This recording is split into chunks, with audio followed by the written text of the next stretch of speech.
Polk County Sheriff's Office. Yes. I'd like to report my dad and my daughter missing.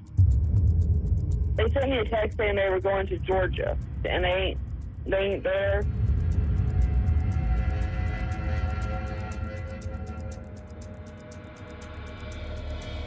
All their clothes are missing, pillows, camping equipment. I don't even know if they really left Florida. Talked to my dad about maybe seeing if he could take over and watch her for me, because she doesn't want to. She has oppositional defiancy. The 23rd was last day that we heard from them. Okay, so you need to see the officer. They're saying they have to make contact with you. Thank you. Bye.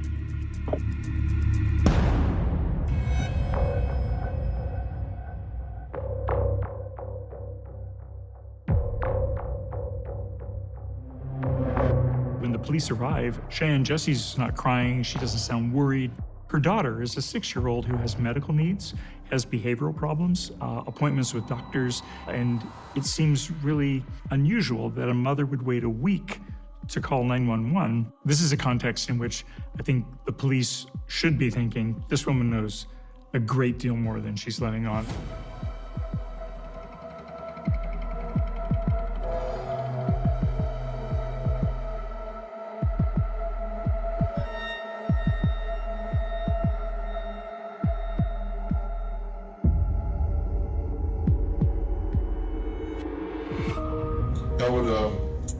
How's Meredith and Cheyenne's relationship as, mother-daughter?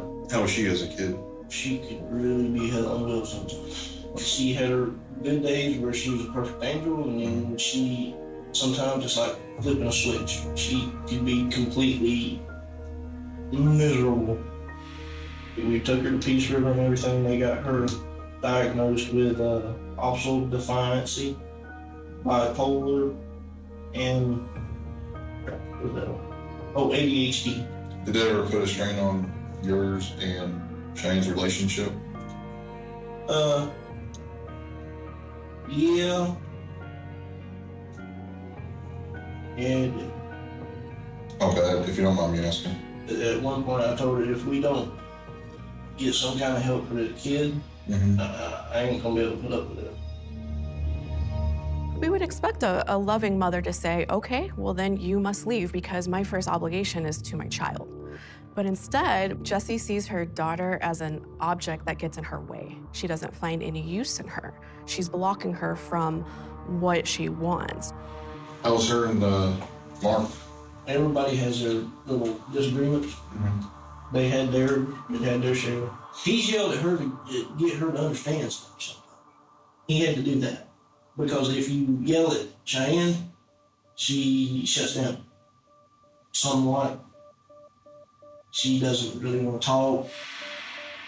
As we learn more about Jessie, we find out that she has a complicated relationship with her father. There's confrontation, there's anger, irritability, according to her boyfriend.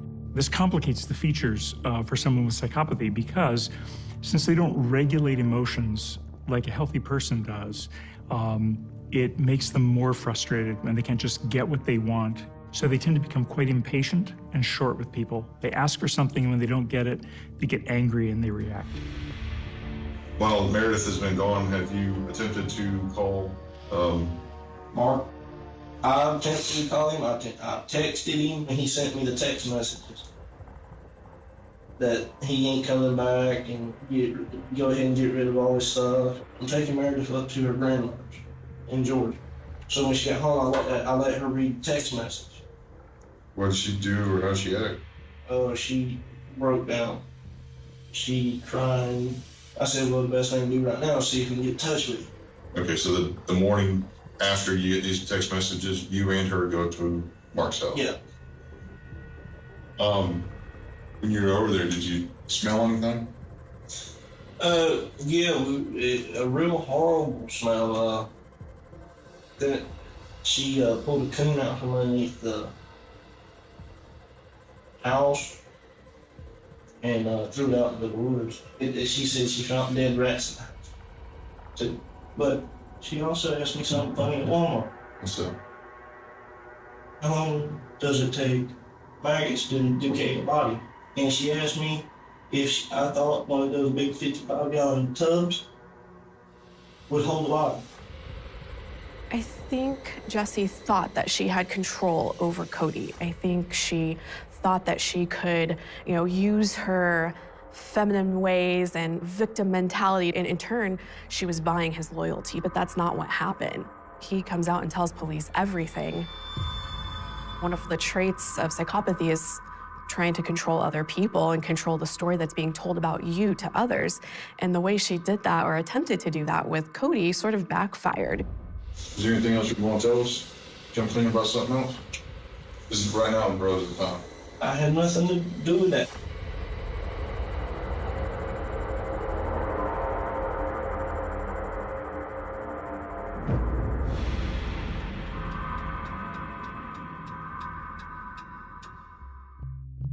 But I'm gonna start from the beginning. Can you freely if you wanted to help?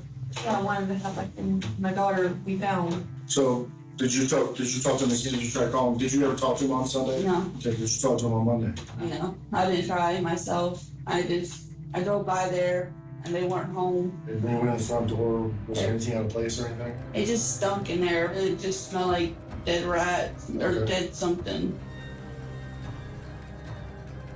Well, I did find some rats and stuff, and I threw them away. I searched the house. There was nothing in there. I found a coon underneath the house. I took it out and threw it. What do you think happened to your dad and your daughter? His girlfriend texted me and said that he rented a car Monday. I'm afraid that, maybe he didn't leave Florida and he went over to Biggie's house and she did something.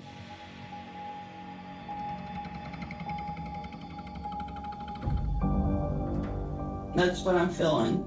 I think she might have hurt them or something, or maybe she has them in her house. I know you have a very tough life, okay? Having to deal with your daughter and those situations. And do you love your daughter? I love her with all my heart. All right. But I know you're having a tough time with that, and it's affecting your relationship because you said that even with your daughter not there, it's made it better for you and Cody to work on your problems. So we can handle her. There's an idea in the concept of psychopathy that we talk about, which is called shallow affect, which refers to the idea that people don't have a wide range of emotions. We just get this monotonous kind of tone describing things, but putting out some ideas that in and of themselves are actually quite distressing. Maybe she's been hurt by girlfriend Vicky, right? She's trying out different narratives about what might have happened that will help shift the blame from her. I think that's a manipulative strategy that to keep the police guessing, keep the police busy, but not paying attention to her. I'm telling you right now, I just need you to be honest with me. I don't think you found a dead wreck, okay? I really don't think that. There's blood at the house, and you know the blood's there. You knew the blood was there when you were at the house. You knew it before the police got there. No, I didn't. Yes, you did. Yes, you did. Where are they? I don't know. All I know is that when I take my medicine, I pass out, and I don't remember what happened during the time that I'm... You passed out. I don't believe that. Okay? This little show is not working. Not a show. You're not crying. There's not one tear. Your daughter, she doesn't have a medication, and not one tear is falling from her face. So don't try to make them come out now. I am crying. I just can't. I'm dehydrated. I'm dehydrated. That's biologically ridiculous, right? This is someone who doesn't respond well when things get overwhelming, who does not like to be challenged, who does not like when things get rough, when things don't happen the way she just wants them to happen, and will respond negatively, will respond in a way in which other people were not anticipating. She's definitely saying the first thing that comes to mind to try to make it more reasonable, but the problem is that her reasonableness is so ridiculous that it's unbelievable.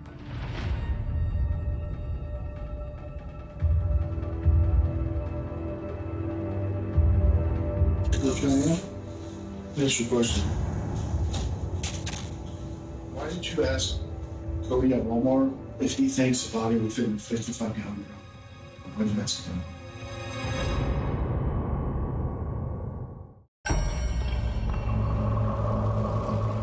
Did Cody give you an ultimatum? Did he say you need to tighten up with your daughter or else?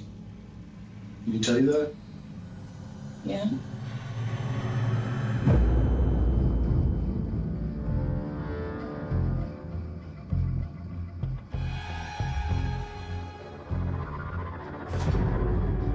I know it's hard. I know it's going to be real tough to tell that truth. I know you want to. I think you're a bad person. I always had to defend myself from my daddy, so I told him, take care of my daughter because I can't take care of her no You more. had to defend yourself from your dad? My dad's always gotten angry at me and yelled and like gets in my face and punches the wall and stuff. And I've always had the coward in the corner. So was he abusive when you dropped Meredith off? Or just verbal? Yeah, I was very looking and he said that you're a horrible mom for just dropping your kid off and leaving. Like your mother, you're just like your mother. You drop your kid off and you leave her. And I'm like, now I ask you to take her for me. I feel so worthless with my dad around. Now she's a victim, someone who's afraid of Mark Weekly and terrified and vulnerable. So this is setting the stage for a new narrative. If there's a physical threat, we generally accept the idea that a person has the right to physically defend themselves. So she's planting the seeds that it wasn't just verbal, it was physical. Harm is being done to her by this aggressive, violent man, her father. What happened? Oh, I don't remember. Like, it's like they became a different person. Like, I blacked out.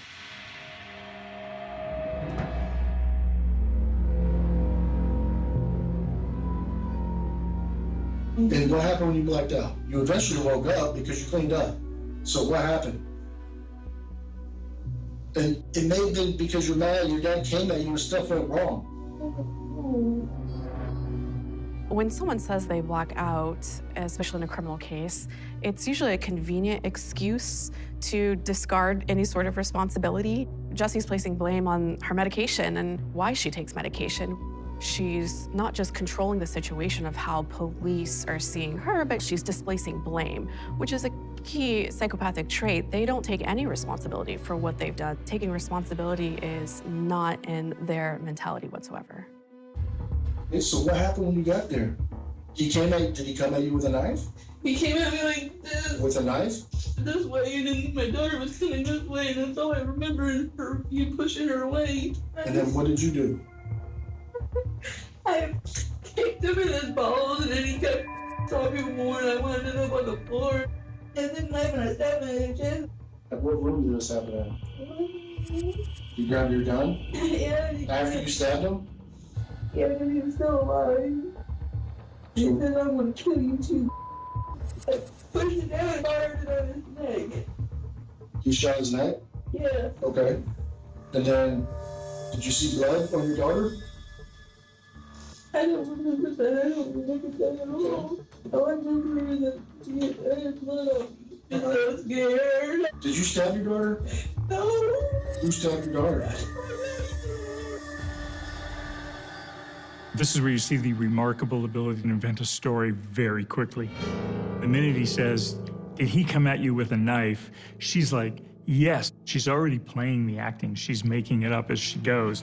It is a remarkable example of how rapidly a psychopath can generate what might be a compelling narrative to someone who's like falls for the tears and then the apparent detail in what she's saying.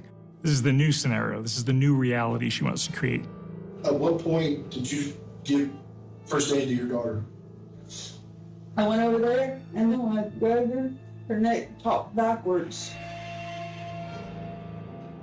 It was horrifying. There was blood coming out of everywhere. Well, where was the injury at? Can you point it on my neck?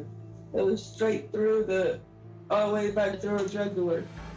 I kind of covered it, and I'm like, Meredith, and I felt the life go out of her, and I'm like, no, Meredith, please. One question I have is, there's in the couch and bus seat, there's like slash marks there and puncture holes. How'd that happen?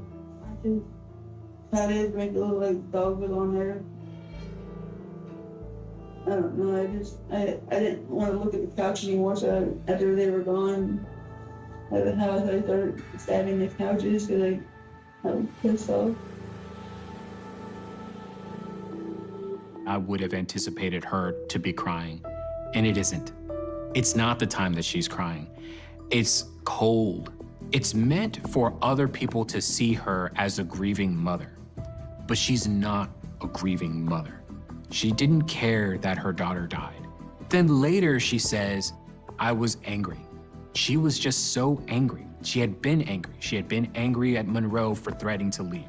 She had been angry at her father for the abuses that she thought that she suffered from before. And she was most angry at her daughter because the daughter put her in a position to have to make a choice. And the psychopath doesn't like to be forced choice. Well, what's up with the shovel that you took out of the bathtub? I was trying to clean up the blood. To shovel up the crap that they left there. What crap? When the body dies, it releases the feces and rigor mortis and stuff. I think that I didn't know what to do. It's just something I seen on Criminal Minds.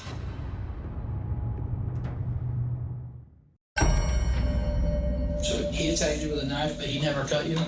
I don't see any cuts. So if this was all done out of self-defense, why didn't you tell anybody? Why didn't you call the sheriff's office and let us know what happened?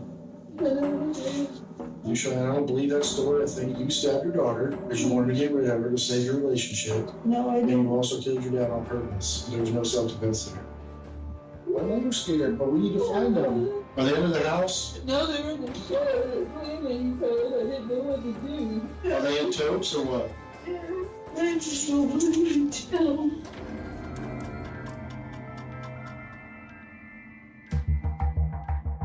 What stands out here is that Jessie has no remorse, no shame, no feelings whatsoever that her daughter is dead, her dad is dead, and that she did this. And that's pretty consistent with a psychopath. So if she is crying or pretending to cry, I think it has more to do with her going to jail and being punished and losing the one thing that probably mattered the most to her, which was the affection and attention of Matthew Cody Monroe.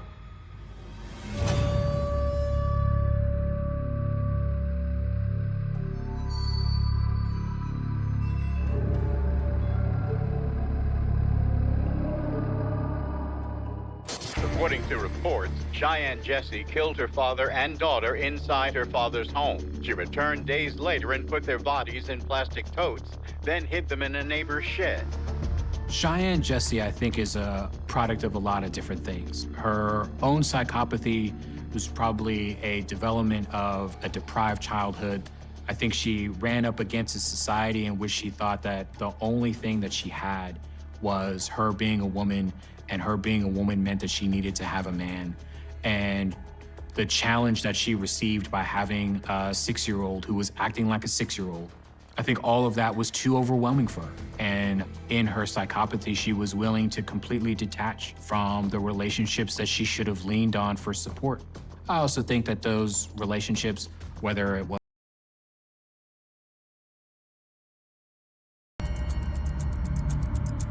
Polk County Sheriff's Office. Hi, yes. I'd like to report my dad and my daughter missing.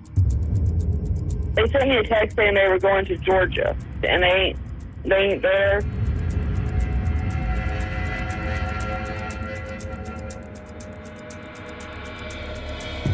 All their clothes are missing, pillows, camping equipment. I don't even know if they really left Florida. Talked to my dad about maybe seeing if he could take over and watch her for me, because she doesn't want to, she has that oppositional defiance thing. The 23rd was last day that we heard from them. Okay, so you need to see the officer. They're saying they have to make contact with you. Thank you. Bye.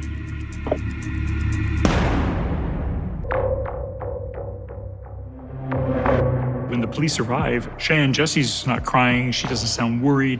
Her daughter is a 6-year-old who has medical needs, has behavioral problems, appointments with doctors, and it seems really unusual that a mother would wait a week to call 911. This is a context in which I think the police should be thinking, this woman knows a great deal more than she's letting on.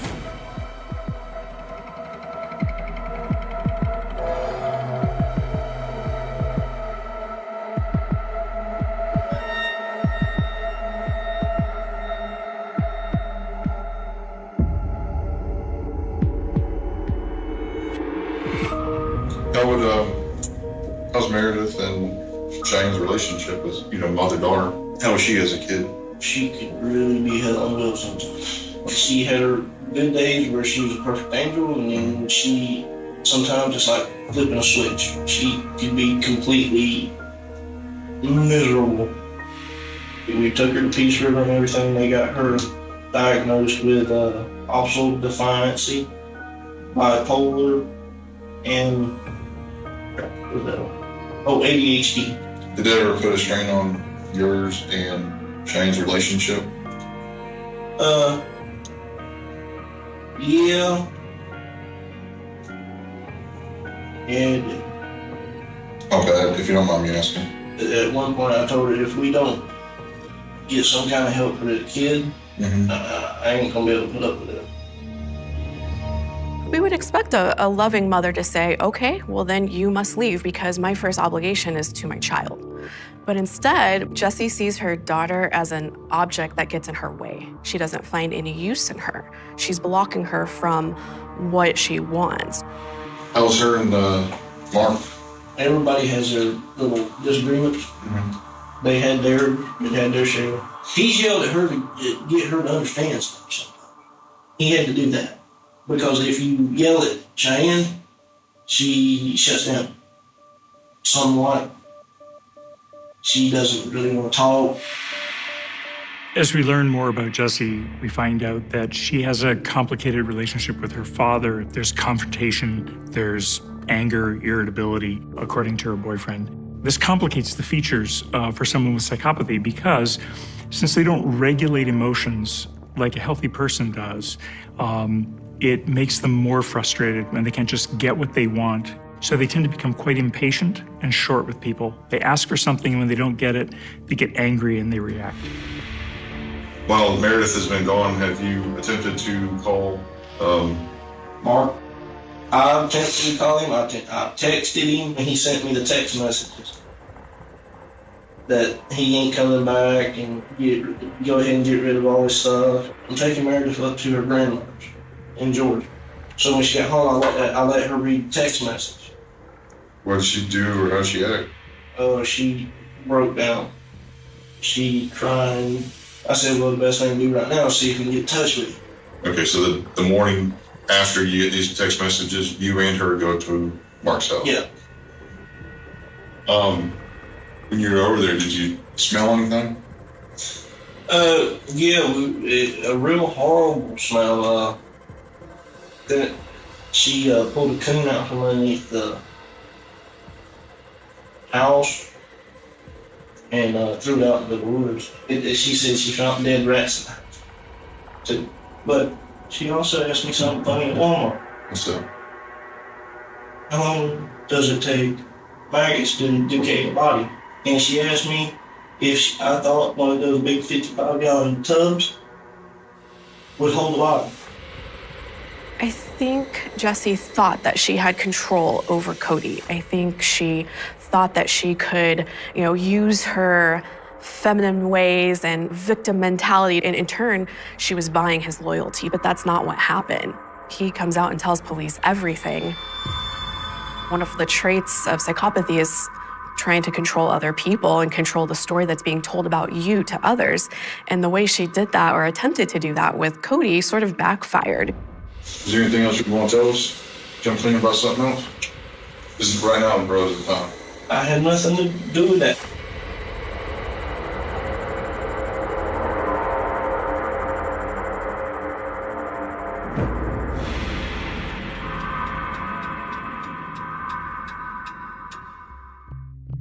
But I'm gonna start from the beginning. Can you freely if you wanted to help?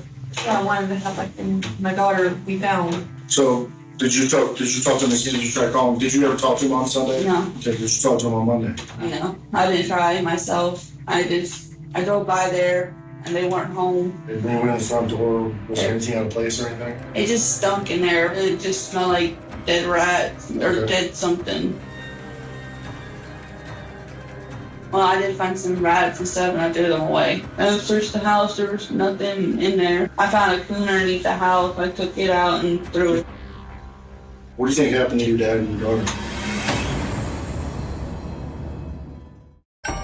His girlfriend texted me and said that he rented a car Monday. I'm afraid that, like, maybe he didn't leave Florida and he went over to Vicky's house and she did something.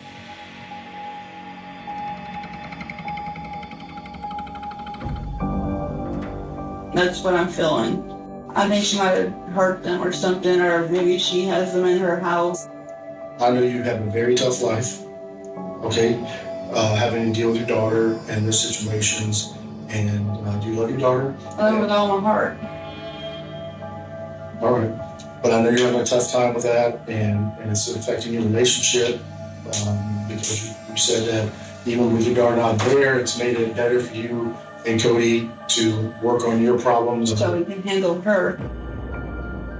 There's an idea in the concept of psychopathy that we talk about, which is called shallow affect, which refers to the idea that people don't have a wide range of emotions. We just get this monotonous kind of tone describing things, but putting out some ideas that in and of themselves are actually quite distressing. Maybe she's been hurt by girlfriend Vicky, right? She's trying out different narratives about what might have happened that will help shift the blame from her. I think that's a manipulative strategy that to keep the police guessing, keep the police busy, but not paying attention to her. I'm telling you right now, I just need you to be honest with me. I don't think you found a dead Rick. Okay? I really don't think that. There's blood at the house. And you know the blood's there. You knew the blood was there when you were at the house. You knew it before the police got there. No, I didn't. Yes, you did. Yes, you did. Where are they? I don't know. All I know is that when I take my medicine, I pass out, and I don't remember what happened during the time that I'm... You passed out. I don't believe that. Okay? This little show is not working.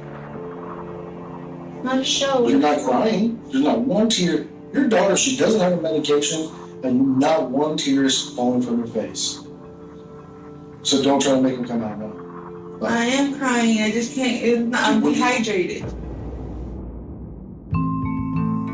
I'm dehydrated. That's biologically ridiculous, right? This is someone who doesn't respond well when things get overwhelming, who does not like to be challenged, who does not like when things get rough, when things don't happen the way she just wants them to happen, and will respond negatively, will respond in a way in which other people were not anticipating. She's definitely saying the first thing that comes to mind to try to make it more reasonable. But the problem is that her reasonableness is so ridiculous that it's unbelievable.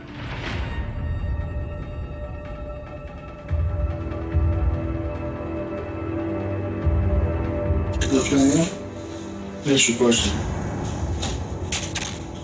Why did you ask Cody at Walmart if he thinks the body would fit in a 55-gallon drum? Why did you ask him?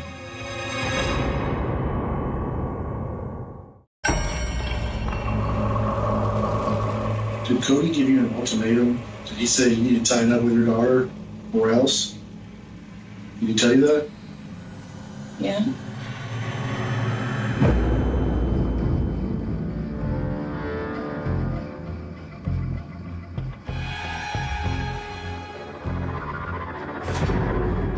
I know it's hard. I know it's going to be real tough to tell that truth. I know you want to. I think you're a bad person. I always had to defend myself from my daddy, so I told him, take care of my daughter because I can't take care of her no more. You had to defend yourself from your dad? My dad's always gotten angry at me and yelled and like gets in my face and punches the wall and stuff. And I've always had the coward in the corner. So was he abusive when you dropped Meredith off? Or just verbal? Yeah, he verbally looked at me and said that you're a horrible mom for just dropping your kid off and leaving. Like your mother, you're just like your mother. You drop your kid off and you leave her. And I'm like, now I ask you to take her for me. I feel so worthless with my dad around. And now she's a victim, someone who's afraid of Mark Weekly and terrified and vulnerable. So this is setting the stage for a new narrative. If there's a physical threat, we generally accept the idea that a person has the right to physically defend themselves. So she's planting the seeds that it wasn't just verbal, it was physical. Harm is being done to her by this aggressive, violent man, her father. What happened? I don't remember. Like, it's like they became a different person. Like, I blacked out.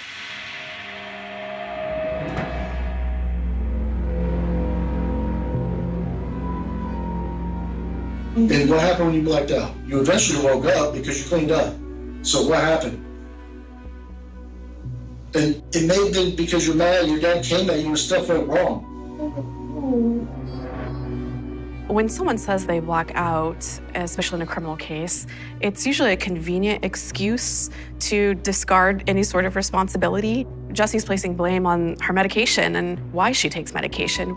She's not just controlling the situation of how police are seeing her, but she's displacing blame, which is a key psychopathic trait. They don't take any responsibility for what they've done. Taking responsibility is not in their mentality whatsoever. Okay, so what happened when you got there? Did he come at you with a knife?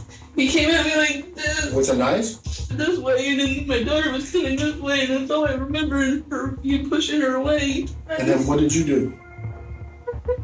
I kicked him in his balls, and then he kept talking more, and I wanted up on the floor. And then I stabbed him in the chest. At what room did this happen at? You grabbed your gun? Yeah. After you stabbed him? Yeah, because he was still alive. He said, I'm going to kill you too. I pushed it down and fired it on his neck. You shot his neck? Yeah. Okay. And then, did you see blood on your daughter? I don't remember that. I don't remember that at all. All I remember is that I had blood on me. And I was scared. Did you stab your daughter? No. Who stabbed your daughter? This is where you see the remarkable ability to invent a story very quickly. The minute he says, did he come at you with a knife? She's like, yes. She's already playing the acting. She's making it up as she goes. It is a remarkable example of how rapidly a psychopath can generate what might be a compelling narrative to someone who's like falls for the tears and then the apparent detail in what she's saying. This is the new scenario. This is the new reality she wants to create. At what point did you give first aid to your daughter? I went over there, and then when I grabbed her neck popped backwards. It was horrifying. There was blood coming out of everywhere. Well, where was the injury at? Can you point it on my neck? It was straight through all the way back through her jugular. I kind of covered it, and I'm like, Meredith, and I felt the life go out of her. And I'm like, no, Meredith, please. One question I have is, there's in the couch and love seat, there's like slash marks there and puncture holes. How'd that happen? I just had it make it look like dog was on there. I don't know. I didn't want to look at the couch anymore. So after they were gone, I started stabbing the couches because I was pissed off. I would have anticipated her to be crying, and it isn't. It's not the time that she's crying. It's cold. It's meant for other people to see her as a grieving mother, but she's not a grieving mother. She didn't care that her daughter died. Then later she says, I was angry. She was just so angry. She had been angry. She had been angry at Monroe for threatening to leave. She had been angry at her father for the abuses that she thought that she suffered from before. And she was most angry at her daughter because the daughter put her in a position to have to make a choice. And the psychopath doesn't like to be forced choice. And what's up with the shovel that you took out of the bathtub? I was trying to clean up the blood. To shovel up the crap that they left there. What crap? When the body dies, it releases the feces and rigor mortis and stuff. I think that I didn't know what to do. It's just something I see on Criminal Minds.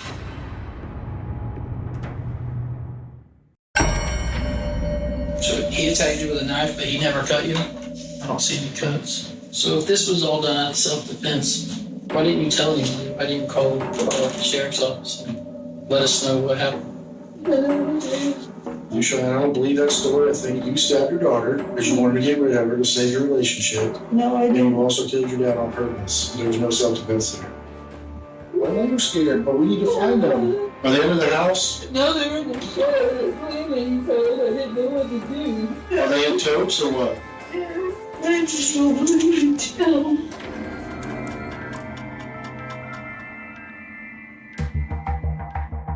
What stands out here is that Jessie has no remorse, no shame, no feelings whatsoever that her daughter is dead, her dad is dead, and that she did this. And that's pretty consistent with a psychopath. So if she is crying or pretending to cry, I think it has more to do with her going to jail and being punished and losing the one thing that probably mattered the most to her, which was the affection and attention of Matthew Cody Monroe.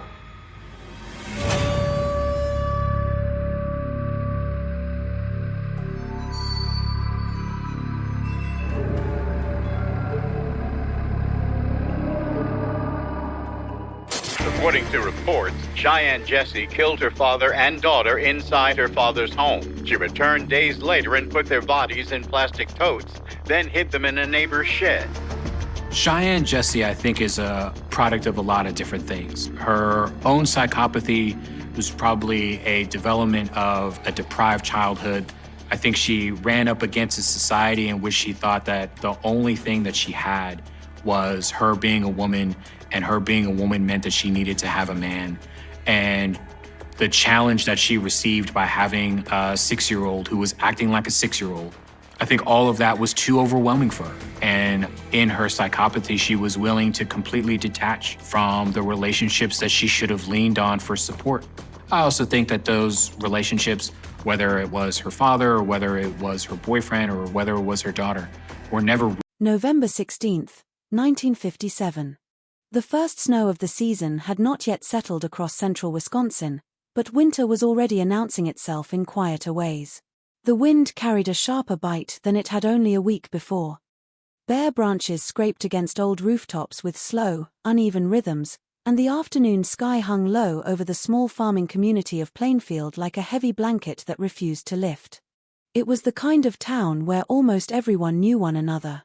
People knew which truck belonged to which farmer long before it turned onto Main Street. They recognized footsteps outside their front porch after sunset. They remembered birthdays, funerals, weddings, and harvest seasons as if they were pages from the same family album. It was also the kind of place where doors were often left unlocked. Nothing truly terrible was supposed to happen in Plainfield. Certainly not here. Certainly not to someone like Bernice Worden. She owned the local hardware store, a place where neighbors stopped by for nails, hunting supplies, paint, or simply to exchange a few words before heading home. The store was more than a business. It was part of the town's rhythm. Every creaking floorboard and dusty shelf had become familiar to generations of local families. On that Saturday afternoon, customers came and went as they always had. No one noticed anything unusual. No one heard a scream. No one imagined that an ordinary receipt written near the end of the business day would become one of the most important pieces of evidence in American criminal history. The name written on that receipt was simple: Ed Jane. At first glance, there was nothing remarkable about him. He was known around town as a quiet bachelor who helped neighbors with odd jobs. Sometimes he babysat children. Sometimes he worked on nearby farms during harvest season. People described him as polite, awkward, even harmless. He smiled nervously during conversations and rarely looked anyone directly in the eye for very long. He did not fit the image most people associate with violence. There were no dramatic confrontations. No public displays of anger. No whispered rumors that he might be dangerous. If anything, many people felt sorry for him. His farm sat several miles outside town, surrounded by fields that seemed to stretch endlessly toward the horizon. The property looked neglected even by rural standards. Paint peeled from weathered wooden walls. Broken machinery rested half-buried in weeds. The house itself appeared frozen in another era, as though time had slowly abandoned it. Few people had ever stepped inside. Even fewer wanted to. As daylight faded on November 16th, concern began to spread through Plainfield. Bernice Worden had failed to return home. For many families, such a delay might have been dismissed as an unexpected errand or an extended conversation with a customer. But Bernice followed routines that rarely changed. Those who knew her understood that something was wrong. The lights inside the hardware store remained on. The cash register had not been balanced. The day's work had ended without explanation. Soon, local authorities began asking questions. Who had visited the store that afternoon? Who had seen Bernice last? The answers slowly narrowed toward one final customer. Ed Jane. No one could have predicted where that single name would lead. The deputies who drove toward Jane's isolated farmhouse expected to conduct a routine interview. They had every reason to believe they were simply following the most logical lead in a missing person investigation. Instead, they were about to walk into one of the most infamous crime scenes ever documented in American history. Years later, experienced investigators would still struggle to describe what they encountered that night. Some refused to speak about it publicly. Others admitted they had never fully erased those memories. Photographs taken during the search would remain locked away for decades, not because they lacked evidentiary value, but because they revealed a reality so profoundly disturbing that even seasoned law enforcement officers found it difficult to process. Yet the true horror of the Ed Jane case was never confined to what investigators discovered inside an aging farmhouse. The real mystery began much earlier. Long before police cars arrived. Long before the headlines spread across newspapers around the world. Long before Hollywood borrowed fragments of the story to create fictional monsters that would haunt generations of moviegoers. To understand what happened inside that lonely farmhouse, it is necessary to understand the man who lived there. Not to excuse him. Not to romanticize him. But to confront a difficult question that continues to challenge criminologists, psychologists, and historians nearly 70 years later. How could someone described by neighbors as quiet, helpful, and almost childlike become the central figure in one of the most unsettling criminal investigations America has ever seen? The answer does not begin with murder. It begins with isolation. It begins with silence. It begins inside a household where fear slowly replaced affection, where obedience became survival, and where the boundaries between love, guilt, religion, and shame blurred until they were almost impossible to separate. Every notorious criminal case leaves behind two different stories. One is told through police reports, courtroom testimony, forensic evidence, and official records. The other survives in whispers. It grows inside communities. It changes with every retelling. Facts become legends. Rumors become accepted truths. Over time, separating one from the other becomes increasingly difficult. The Ed Jane case exists precisely at that intersection. Even today, decades after his death, countless myths continue to circulate. Some are based on genuine investigative findings. Others emerged through sensational newspaper coverage, horror films, and popular culture eager to transform reality into something even more frightening than the truth itself. This story will remain grounded in what investigators documented, what witnesses testified, and what historical records support, while acknowledging the uncertainty that still surrounds certain aspects of the case. Because the facts alone are extraordinary enough. Plainfield was never supposed to become famous. It was a farming town surrounded by quiet roads, modest homes, churches, and fields that changed color with the seasons. Families measured time by planting and harvest, by county fairs and school events, not by tragedy. When national reporters descended upon the town after Bernice Worden disappeared, local residents found themselves living inside a nightmare that seemed impossible to explain. Neighbors who had once greeted one another with casual smiles suddenly looked over their shoulders. Parents began calling children home before sunset. Doors that had remained unlocked for years were bolted shut. The sense of security that defined small-town life disappeared almost overnight. And in the middle of that transformation stood one solitary farmhouse at the end of an unremarkable country road, its windows dark against the fading November sky. For years, people had driven past it without giving it a second thought. Now it would become one of the most studied crime scenes in modern history. But on the afternoon of November 16th, none of that had happened yet. There was only a missing shop owner. A handwritten sales receipt. and a quiet man who had spent most of his life convincing the world that there was nothing about him worth noticing. Sometimes history announces itself with explosions, political speeches, or moments witnessed by millions. Sometimes it begins with something almost invisible. A name written in ink. A store left open past closing time. A patrol car turning onto a gravel road as daylight slowly disappeared into the cold Wisconsin evening.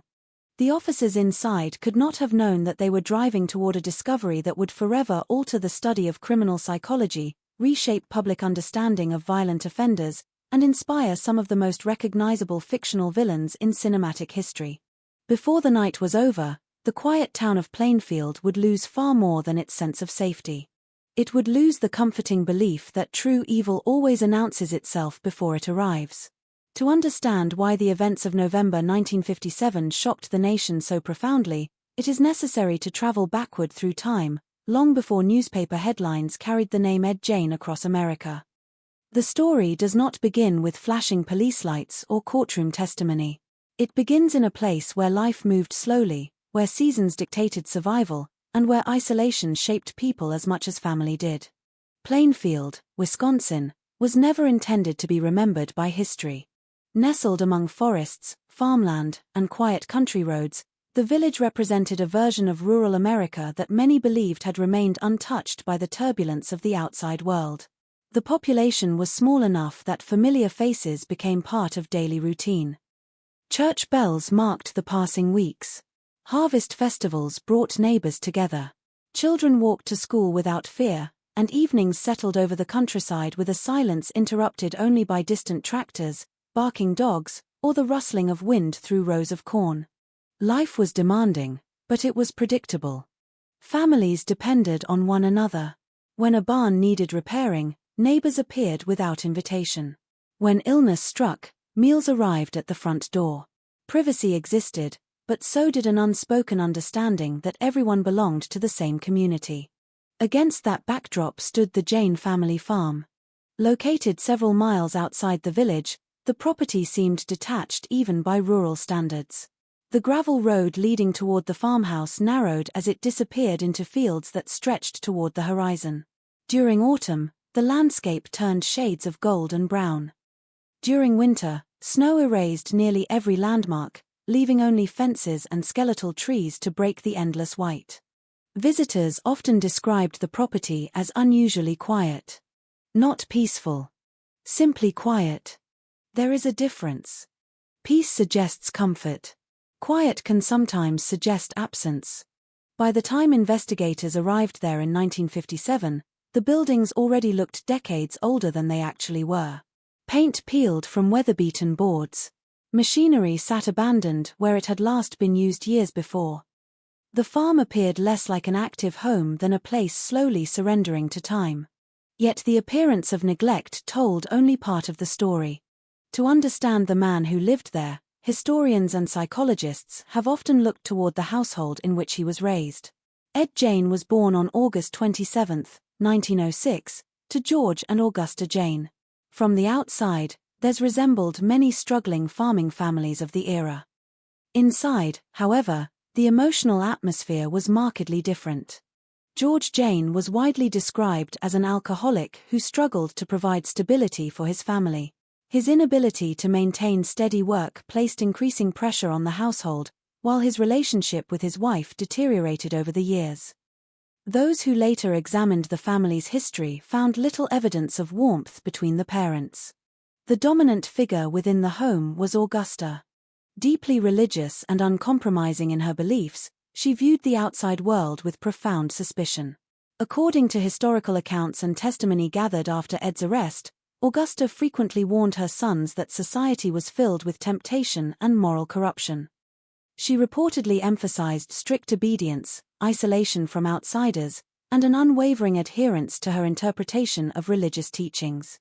Modern historians caution that many descriptions of Augusta come from retrospective interviews conducted after the crimes became public. Even so, there is broad agreement that she exercised extraordinary influence over her household and especially over her younger son. Ed rarely challenged her authority. As a child, he was described as shy, socially awkward, and noticeably uncomfortable around other children. School offered little escape. While classmates formed friendships, Ed often remained on the margins, quiet and withdrawn. Teachers remembered him as polite and capable, but isolated. Isolation, by itself, does not create violence. Millions of children grow up lonely without ever harming another person. But isolation can shape the way a person understands relationships, identity, and belonging, particularly when combined with rigid control and limited emotional support. In later years, investigators would revisit these early chapters repeatedly, searching for signs that might explain the man Ed Jane eventually became. They found no single event that offered a simple answer. Instead, they discovered a life marked by gradual narrowing. His world became smaller with each passing year, centered increasingly around the farm and, above all, around his mother. As neighbors built families, pursued careers, or left rural Wisconsin in search of new opportunities, Ed remained where he had always been. Time moved forward for everyone else. For him, it seemed to stand still. The death of his father removed one influence from the household, but it did not lessen Augusta's authority. If anything, her position became even stronger. Ed continued working around the farm, performing odd jobs for nearby residents, and returning home each evening to the routines that had defined most of his life. Those who hired him generally considered him dependable. He repaired fences. He helped with seasonal farm work. He watched children for local families. Nothing about these ordinary interactions suggested the notoriety that would later surround his name. That contrast remains one of the most unsettling aspects of the case. When communities attempt to understand extraordinary crimes, they often search for obvious warning signs. Sometimes they exist. Sometimes they do not.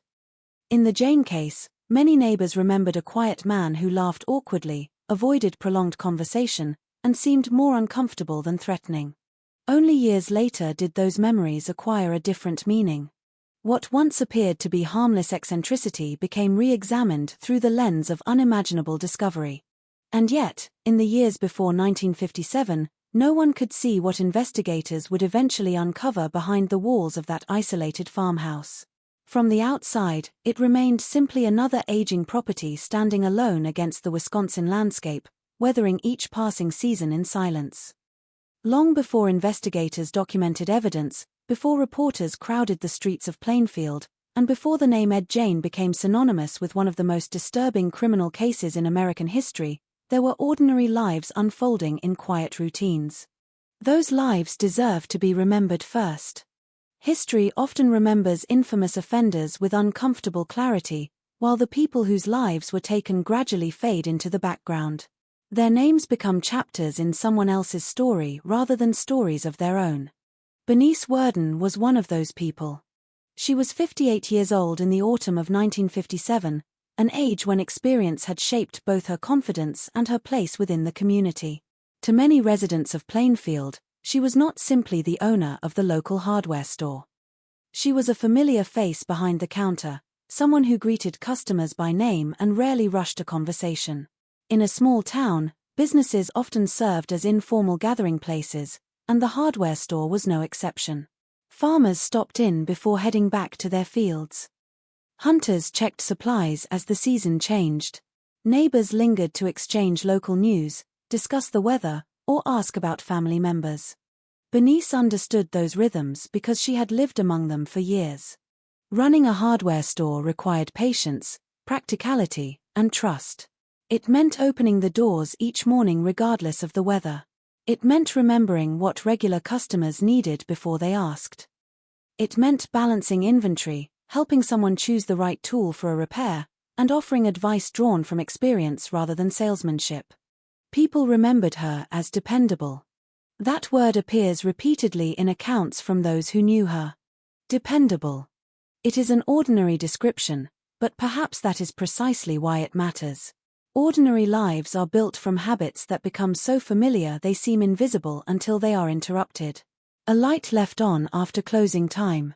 A chair still pulled away from the counter. A routine broken without explanation. Bernice's family knew those routines as well as anyone. Her son, Frank Worden, served as a deputy sheriff in Waushara County. Like many families in rural Wisconsin during the 1950s, theirs was closely connected to both work and community. Professional responsibilities and personal relationships overlapped constantly. The people who entered the hardware store during the day might be the same people seen at church on Sunday or seated nearby during community gatherings. That closeness strengthened trust. It also magnified loss. When Bernice failed to return home on the evening of November 16th, concern spread quickly because her absence did not fit the pattern of her life. Those who knew her did not immediately imagine the worst, but they recognized that something was wrong. Reliability creates expectation, and when someone who is known for consistency suddenly disappears, even small deviations become impossible to ignore. As investigators retraced her final known hours, they found little to distinguish that Saturday from countless others. Customers came and went. Purchases were recorded. Conversations took place across the counter. The business day appeared ordinary, almost routine. It is one of the enduring realities of many criminal investigations. Life rarely announces that it is about to change forever. For Mary Hogan, whose disappearance 3 years earlier had remained unresolved, the pattern had been similarly ordinary. Mary owned a local tavern in the nearby community of Pine Grove. Taverns in rural Wisconsin served as more than places to eat or drink. They were gathering spaces where farmers ended long days of work, travelers stopped along quiet roads, and neighbors exchanged stories that stretched late into the evening. A tavern owner often knew the habits of an entire community simply by watching who came through the door and when. When Mary disappeared in December 1954, uncertainty lingered far longer than answers. Rumors circulated, as they often do in close-knit communities, but investigators lacked the evidence needed to determine exactly what had happened. Without witnesses, without a body, and without a clear sequence of events, the case slowly became one more unresolved mystery carried by local law enforcement. For nearly 3 years, Mary's family lived with questions that refused to fade. Hope and grief existed side by side. Every unanswered disappearance leaves families in a difficult place between certainty and possibility. They wait for news while fearing what that news may ultimately be. The absence itself becomes a daily presence. Only after Bernice Worden vanished would investigators discover that the two stories were connected. That revelation would bring answers, but not the kind any family hopes to receive. Looking back, it is easy to see these events as chapters leading toward an inevitable conclusion. At the time, nothing felt inevitable. Bernice began her day expecting to run her store. Mary had expected to close her tavern and continue with her life. Their futures extended beyond those ordinary mornings, filled with plans too small to enter historical records and too meaningful to the people who loved them to ever be forgotten. That perspective is important because true crime is ultimately not only about offenders or investigations.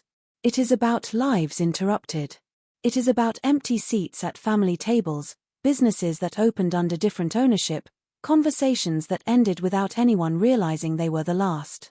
When the nation later learned the name Ed Jane, newspaper headlines naturally focused on the shocking discoveries investigators made. Yet behind every headline stood families forced to confront grief under the harsh glare of public attention. Their private loss became a matter of national fascination, a burden that extended far beyond the courtroom. Remembering Bernice Worden and Mary Hogan as individuals rather than simply victims restores an essential balance to the story. They were members of communities that trusted one another, women known through years of ordinary kindness, hard work, and daily routines. Those ordinary qualities, more than anything else, explain why their absence was noticed so quickly and why the shock that followed spread far beyond the borders of a single Wisconsin town. By the time the investigation gathered momentum, Plainfield was no longer searching only for a missing shop owner. It was beginning to confront the possibility that something far darker had been hidden in plain sight for years. And with each passing hour, the distance between the familiar world the town thought it knew and the reality investigators were about to uncover grew impossibly wide. The morning of Saturday, November 16, 1957, began like countless others in Plainfield. The air carried the unmistakable scent of late autumn. Fields that had been alive with activity only weeks earlier now rested beneath a grey sky, stripped of their summer color. A cold wind drifted across the roads, carrying fallen leaves into shallow ditches that lined the countryside. Winter had not fully arrived, but everyone could feel it approaching. For most residents, the day promised nothing unusual. Farmers completed the last of their seasonal chores before the weather turned harsher. Families prepared for another quiet weekend. Local businesses welcomed familiar customers whose routines rarely changed. At the hardware store on Main Street, Bernice Worden unlocked the front door and began another ordinary workday. She had performed the same sequence hundreds of times before. Shelves were checked. The register was prepared. Deliveries were organized. Customers arrived throughout the morning looking for supplies that reflected the changing season, small repairs before winter, tools for the farm, equipment for hunting trips that would soon begin. Every interaction reinforced the ordinary rhythm of the town. People greeted one another by first name. Conversations wandered naturally from business to family, from weather forecasts to local news. In a community the size of Plainfield, transactions rarely ended when money changed hands. They often became conversations between neighbors. Nothing suggested that history was quietly approaching.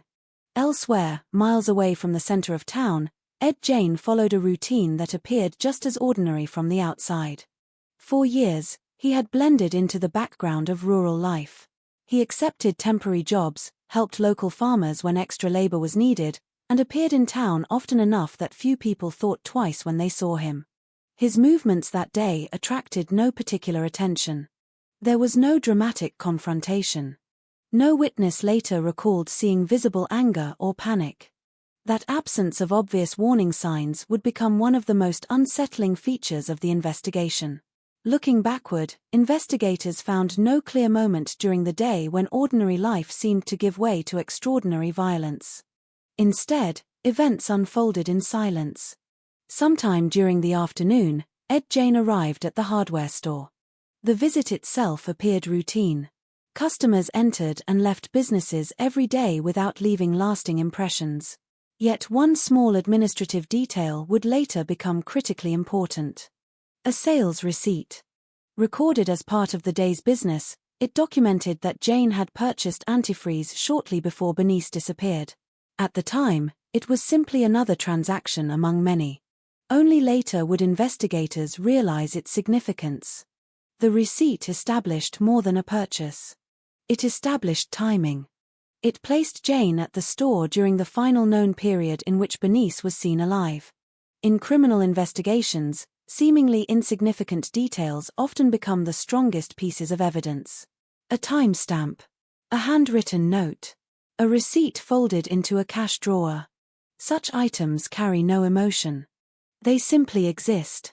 And precisely because they are ordinary, they are often trusted more than memory.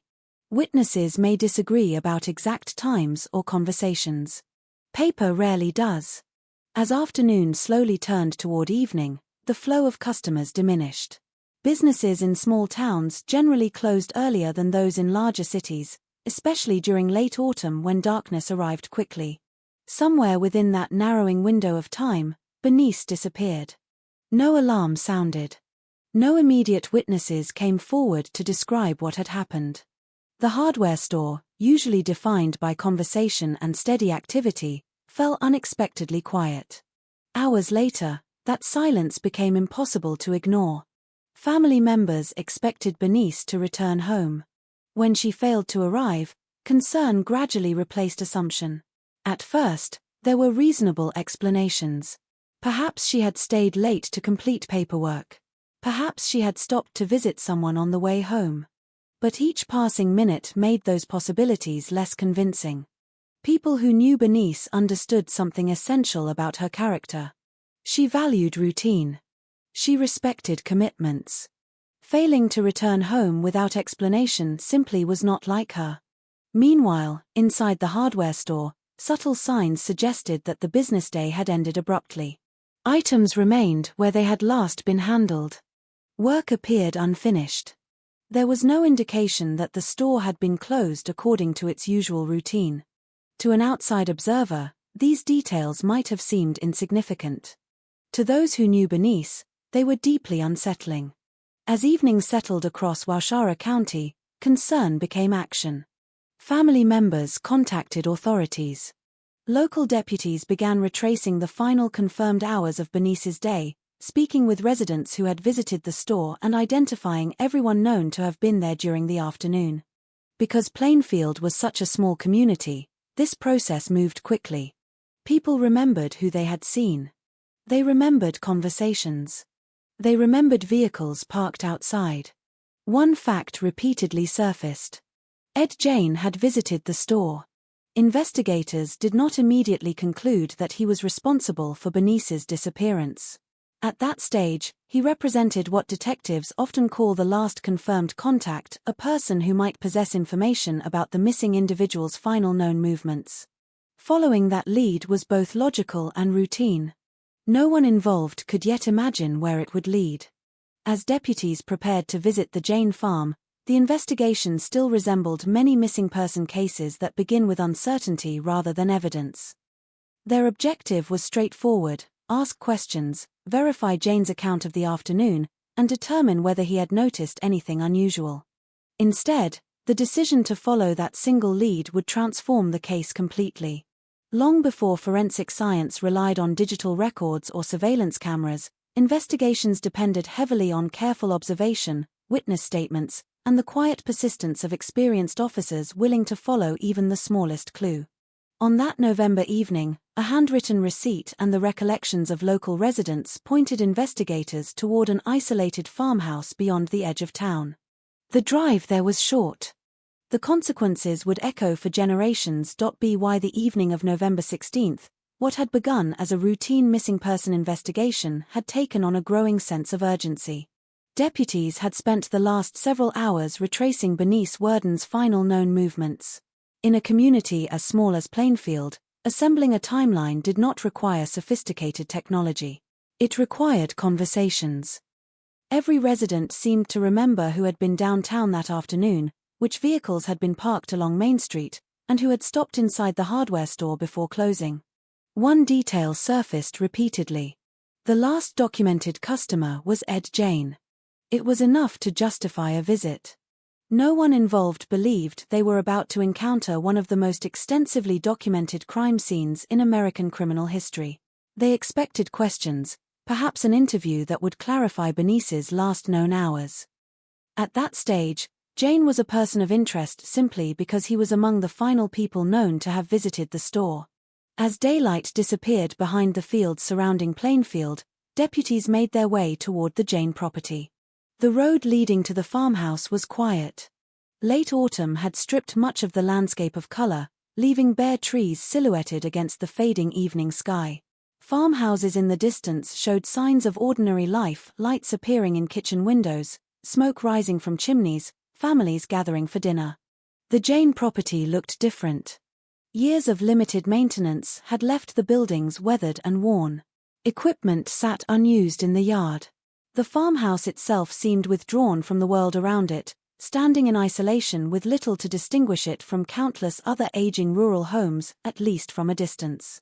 Investigators approached cautiously.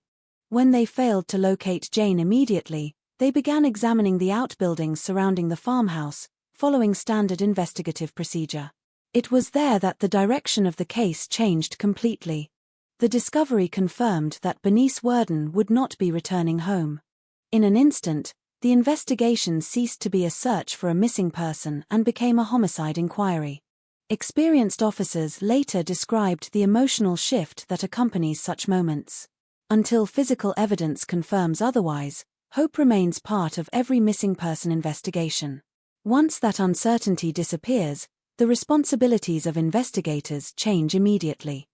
The focus turns toward preserving evidence, identifying suspects, and documenting every observation with precision. Additional law enforcement personnel were called to the property. The farmhouse and surrounding buildings were secured while investigators began a systematic search. What followed would become one of the most carefully documented examinations of a crime scene in mid-20th century America. As officers moved through the residence, they encountered evidence indicating that the property contained far more than information related to Bernice Worden's disappearance. Rooms appeared largely untouched by modern life. Dust covered many surfaces. Certain portions of the house showed signs of having remained unused for years, while other areas suggested daily habitation. Investigators noted a striking contrast between spaces that appeared carefully preserved and others that reflected neglect and isolation. That unusual arrangement attracted immediate attention. As the search continued, officers documented numerous items requiring forensic examination. Some objects appeared to have been fashioned from human remains. Others suggested repeated acts of grave disturbance over an extended period. Because of the extraordinary nature of these discoveries, investigators proceeded carefully, ensuring that each item was photographed, catalogued, and preserved according to the investigative standards of the time. Many accounts published in the years that followed focused almost exclusively on these discoveries, often emphasizing their shocking nature. Modern historians, however, point out that the importance of the evidence lay not in its sensational qualities but in what it revealed about the scope of the investigation. The search demonstrated that the case extended beyond a single homicide. It raised immediate questions regarding earlier disappearances, unsolved cases within the region, and reports that had remained unresolved for years. News of the discoveries spread quickly among law enforcement agencies. Specialists were contacted. Medical examiners and forensic experts were asked to assist in identifying recovered remains and determining whether they were connected to known missing person cases. At a time when DNA analysis did not yet exist, identification depended upon physical examination, dental records when available, cemetery records, witness testimony, and painstaking comparison of investigative files. The process required patience. Not every question could be answered immediately. As evidence accumulated, investigators worked to distinguish confirmed facts from assumptions. While public speculation expanded rapidly, detectives remained focused on what could actually be supported by physical evidence. That distinction proved essential. Early newspaper reports often contained inaccuracies or exaggerated claims reflecting the limited information available during the first days of the investigation. In contrast, official reports advanced more cautiously, recognizing that every conclusion would ultimately face scrutiny in court. Meanwhile, the impact on Plainfield was immediate. Word traveled through the community faster than any newspaper could print it. Residents gathered in homes, churches, and local businesses, trying to understand how events of such magnitude could have unfolded so close to home. Many struggled to reconcile two conflicting images. One was the quiet handyman they believed they knew. The other was the growing body of evidence emerging from the isolated farmhouse. For neighbors, those two images seemed impossible to fit together. For investigators, however, the priority remained clear. Every room had to be examined. Every piece of evidence had to be documented. Every earlier report of suspicious activity or unexplained disappearance would need to be reconsidered in light of what had been found. Before the night ended, authorities had secured one of the most significant crime scenes in American investigative history. The farmhouse would remain under intensive examination as experts worked to reconstruct events that had unfolded over several years rather than a single afternoon. What had begun with a handwritten sales receipt now demanded a far broader investigation. The questions facing detectives had multiplied. Who exactly was Ed Jane beyond the quiet farmer his neighbors believed they knew?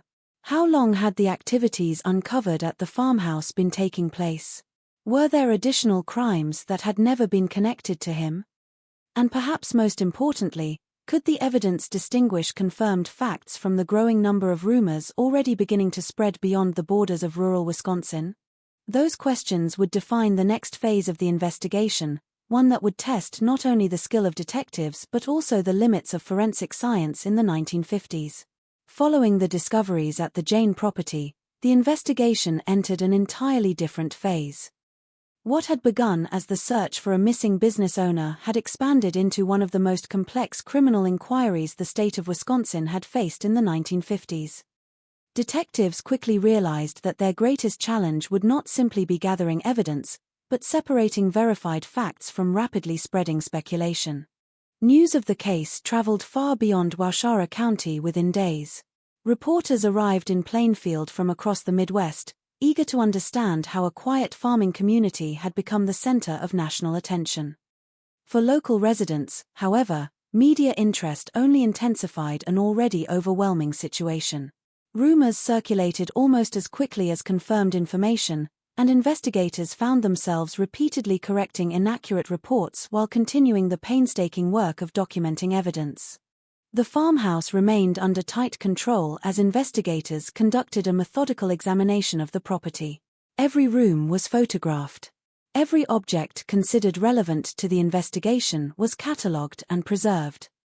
Although forensic science in the late 1950s lacked many of the technologies available today, investigators understood that careful documentation would be essential if the case eventually reached trial. At the same time, detectives began reconstructing Ed Jane's daily life over the previous several years. Neighbors were interviewed. Former employers were contacted. Shop owners, local officials, and longtime acquaintances were all asked the same fundamental question: had they ever observed behavior suggesting that Jane posed a danger to others? The answers revealed a striking pattern. Most described him as socially awkward but polite. He accepted temporary work without complaint, rarely argued, and generally avoided conflict. Several residents recalled his unusual sense of humor, while others remembered conversations that now seemed unsettling only in hindsight. None described him as openly violent. That contradiction became one of the defining features of the investigation. Criminal behavior often challenges assumptions about how dangerous individuals appear in everyday life. Investigators found little evidence that Jane had cultivated an intimidating public image. Instead, he had lived quietly on the margins of the community, interacting with others just enough to avoid attracting sustained attention. As interviews continued, detectives also revisited older missing person reports and unsolved investigations from surrounding counties. Among those cases, the disappearance of Mary Hogan received renewed scrutiny.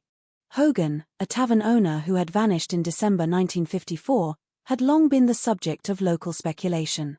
Without sufficient evidence, investigators at the time had been unable to determine what had happened to her. Following the search of the Jane property and Jane's subsequent statements to investigators, authorities were able to conclude that Hogan had also been killed. That development provided long-awaited answers to one family while underscoring the importance of preserving unsolved case files. Investigators recognized that evidence discovered years after a crime can fundamentally alter the understanding of earlier investigations. The inquiry also extended to local cemeteries. Because Jane admitted to repeatedly entering graveyards and removing recently buried remains, authorities worked with cemetery officials to identify disturbed graves and compare records with evidence recovered during the investigation.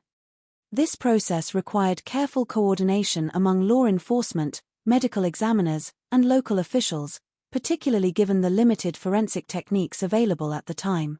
Despite the extraordinary public attention, investigators remained cautious in distinguishing between what Jane admitted, what physical evidence confirmed, and what could not be established with certainty. This distinction proved especially important because sensational newspaper coverage often exceeded the available evidence. Historians reviewing the case decades later have noted that many widely repeated stories originated from early media reports rather than official investigative findings. As detectives assembled their case, attention increasingly turned toward Jane's mental state. Interviews with relatives, neighbors, and professionals who had interacted with him over the years suggested a man whose life had become progressively narrower after the death of his mother. Psychological evaluation would ultimately become a central component of the legal proceedings, not because it excused his actions, but because it addressed whether he possessed the mental capacity required to stand trial. By the conclusion of this phase of the investigation, authorities had established a factual framework supported by physical evidence, witness testimony, and Jane's own statements. They had identified the homicide of Bernice Worden, confirmed Jane's responsibility for the earlier killing of Mary Hogan, and documented extensive evidence consistent with repeated grave robberies. Many questions about motivation, however, remained unresolved. Investigators could document actions. They could establish timelines. They could collect evidence. Understanding why those actions occurred would require a different kind of inquiry, one that would move from the crime scene into psychiatric examination rooms and, ultimately, into the courtroom itself. There, the legal system would confront one of the most difficult questions in criminal justice: how to judge a defendant whose crimes were clear, but whose mental condition remained the subject of intense professional debate.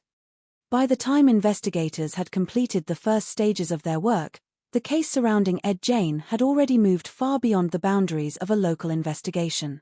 What began with a missing store owner had become a search for answers buried beneath years of silence.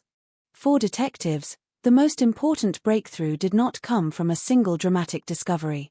It came from the slow accumulation of evidence, each piece adding another layer to a story that had remained hidden for years. The investigation had reached a point where suspicion was no longer enough. Authorities needed certainty. They needed to understand exactly what had happened, when it had happened, and how much of the disturbing evidence connected directly to crimes that could be proven in court. Ed Jane himself became the center of that effort. During questioning, investigators encountered a man who did not respond in the way many expected. He did not present himself as a hardened criminal attempting to manipulate the situation. Instead, accounts from those who interviewed him described someone detached from the seriousness of what had been uncovered, someone whose understanding of events appeared profoundly different from that of the investigators sitting across from him. This behavior raised immediate questions. Was Jane attempting to avoid responsibility? Was he unable to fully understand the consequences of his actions? Or was there something deeper affecting the way he perceived reality?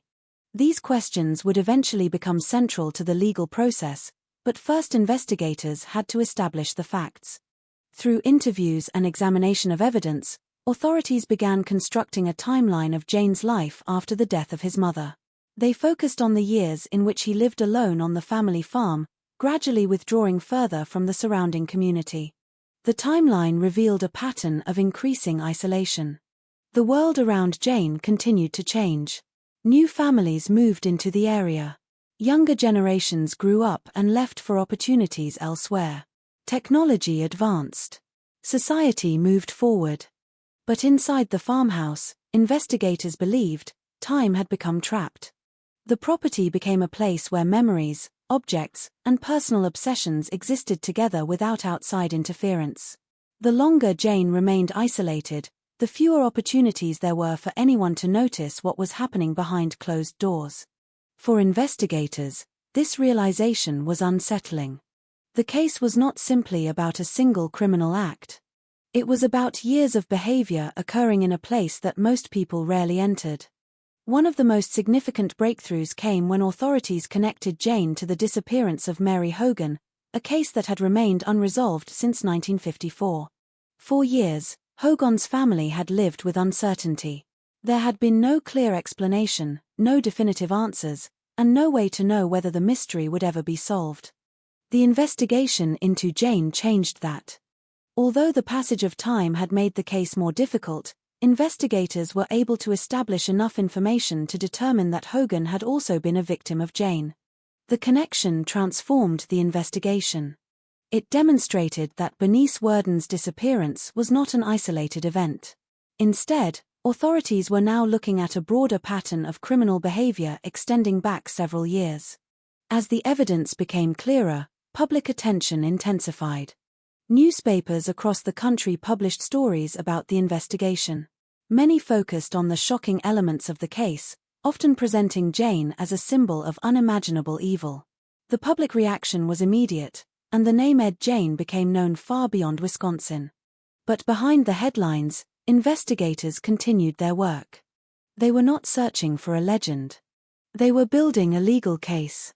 Every statement had to be examined. Every piece of evidence had to meet legal standards. Every conclusion needed support beyond public emotion.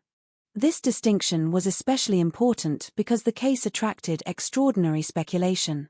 Stories spread quickly, and many details repeated in newspapers and conversations were later found to be exaggerated or unsupported. Professional investigators faced the difficult task of separating reality from rumor. The psychological evaluation of Jane became another major turning point. After his arrest, authorities arranged for mental health professionals to examine him.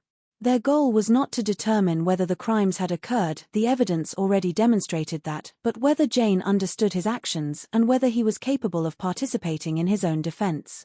The evaluations revealed a deeply troubled individual whose mental condition had deteriorated over many years. Psychiatrists described serious disturbances in his perception of reality. They concluded that he suffered from severe mental illness and was unable to fully understand the legal proceedings against him at that time. This conclusion changed the direction of the case. Instead of moving immediately toward trial, Jane was committed to a psychiatric institution for treatment and observation. For the families affected by his crimes, however, the legal process could not erase the loss they had already experienced. A court decision could determine responsibility. A psychiatric evaluation could explain certain aspects of behavior. But neither could restore the lives that had been taken away. This tension would remain throughout the case. The justice system had to balance two realities: the need to hold an individual accountable for serious crimes and the recognition that severe mental illness can fundamentally affect a person's understanding of their own actions. Years later, when Jane was eventually judged competent to stand trial, that same question would return to the courtroom. But before that moment arrived, investigators had already achieved the breakthrough they needed. They had transformed uncertainty into evidence. They had connected separate mysteries. They had uncovered the truth behind a disappearance that had shaken a small Wisconsin community. And they had revealed that the quiet man many neighbors believed they knew was connected to events far darker than anyone had imagined. The investigation was no longer searching for answers. It was preparing to seek justice. The courtroom was not the place where the story of Ed Jane truly began. By the time he stood before a judge, the most important discoveries had already been made. The farmhouse outside Plainfield had been searched. Evidence had been collected. Witnesses had been interviewed. Specialists had examined the defendant and offered their conclusions. The courtroom served a different purpose. It was where the facts gathered during the investigation would be measured against the standards of law. It was where the justice system would attempt to answer a question that had challenged investigators from the beginning: how should society respond when a person commits a serious crime while suffering from a severe mental disorder? The legal proceedings surrounding Ed Jane became one of the most closely followed criminal cases of the era, not only because of the nature of the charges, but because they forced the public to confront difficult questions about responsibility, punishment, and mental illness. Before the trial could begin, however, the court first had to determine whether Jane was capable of participating in his own defense. This was not a question of whether he had committed the acts attributed to him. The evidence connected him to the killing of Bernice Worden, and his own statements provided additional information about his involvement in other crimes. The question was different. Did he understand the proceedings? Could he communicate with his attorneys? Could he recognize the seriousness of the accusations against him? After psychiatric evaluations, doctors concluded that Jane was suffering from a severe mental illness that affected his ability to stand trial. The court accepted those findings, and instead of immediately proceeding with a traditional criminal trial, Jane was committed to a state psychiatric facility. For many people watching the case from outside Wisconsin, this decision created confusion. Some believed that confinement in a mental institution was too lenient. Others argued that a person unable to understand reality could not be judged in the same way as someone who knowingly planned and carried out a crime. The debate reflected a larger national conversation that was already taking place during the 1950s. How should the criminal justice system handle defendants with serious psychiatric conditions? The Jane case became one example in that ongoing discussion. While he remained hospitalized, mental health professionals continued evaluating his condition. Over time, doctors determined that his mental state had improved enough for him to understand court proceedings. Nearly a decade after his arrest, Jane was finally considered competent to stand trial. By then, public attention surrounding the case had changed. The immediate shock that followed the 1957 investigation had faded, but the questions surrounding the case remained. The trial was no longer only about a shocking discovery in a small Wisconsin town. It had become a test of how the justice system would handle one of the most unusual criminal cases in American history. The proceedings began in 1968. Jane entered the courtroom as a much older man than the figure remembered from newspaper reports of 1957. Years spent in psychiatric institutions had changed his appearance. The public image created by headlines was confronted with the reality of a defendant sitting quietly before the court. The trial itself was relatively brief compared with the years of investigation and psychiatric evaluation that came before it. The prosecution presented evidence connected to the killing of Bernice Worden. Investigators explained how the evidence collected from the Jane property linked him to the crime. Witness testimony and expert analysis helped establish the circumstances surrounding the case. The defense did not attempt to argue that Jane was innocent in the traditional sense. Instead, the central issue remained his mental condition. His attorneys argued that his psychological state affected his ability to understand the nature and consequences of his actions. Expert witnesses described his severe mental disturbances and the impact they had on his behavior and perception of reality. The court carefully considered both sides. In criminal trials, emotion can be powerful. Public reaction can be overwhelming. But judges and juries are required to focus on evidence and legal standards rather than fear or outrage. After reviewing the testimony, the court found Ed Jane guilty of first-degree murder in the death of Bernice Worden. However, the issue of punishment remained connected to his mental condition. The judge ruled that Jane was not criminally responsible in the same manner as a mentally competent offender. Rather than being sent to a conventional prison, he was returned to psychiatric custody, where he would spend the remainder of his life. For the families connected to the case, the verdict brought a legal conclusion but could never provide complete closure. Justice in criminal cases can answer certain questions. It can establish responsibility. It can create an official record. It can prevent future harm by removing a dangerous individual from society. But it cannot reverse loss. It cannot restore years taken from families. It cannot erase memories of people who disappeared from everyday life and became forever linked to a criminal investigation. This reality is often overlooked when society focuses on notorious offenders. Courtrooms may center on the accused, but the consequences of crime extend far beyond the person standing at the defense table. In the years following the verdict, Jane remained in psychiatric institutions under supervision. He was described by staff members as a cooperative patient who rarely caused problems, a description that once again created a complicated contrast between the man known inside institutions and the crimes associated with his name. He remained at the Central State Hospital in Wisconsin for many years before later being transferred to the Mendota Mental Health Institute. There, away from public attention, his life became one of routine. The media interest gradually disappeared.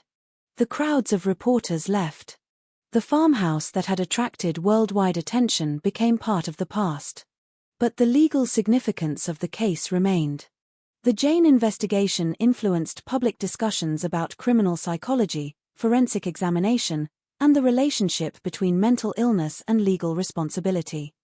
It also became an example frequently studied by criminologists examining how serious offenders can remain hidden within ordinary communities. Perhaps the most important lesson from the courtroom was not about punishment alone. It was about complexity. The case demonstrated that understanding a crime does not mean excusing it. Recognizing mental illness does not remove the suffering experienced by victims and their families. A justice system must consider both accountability and the realities of human psychology. In 1968, the court reached its decision.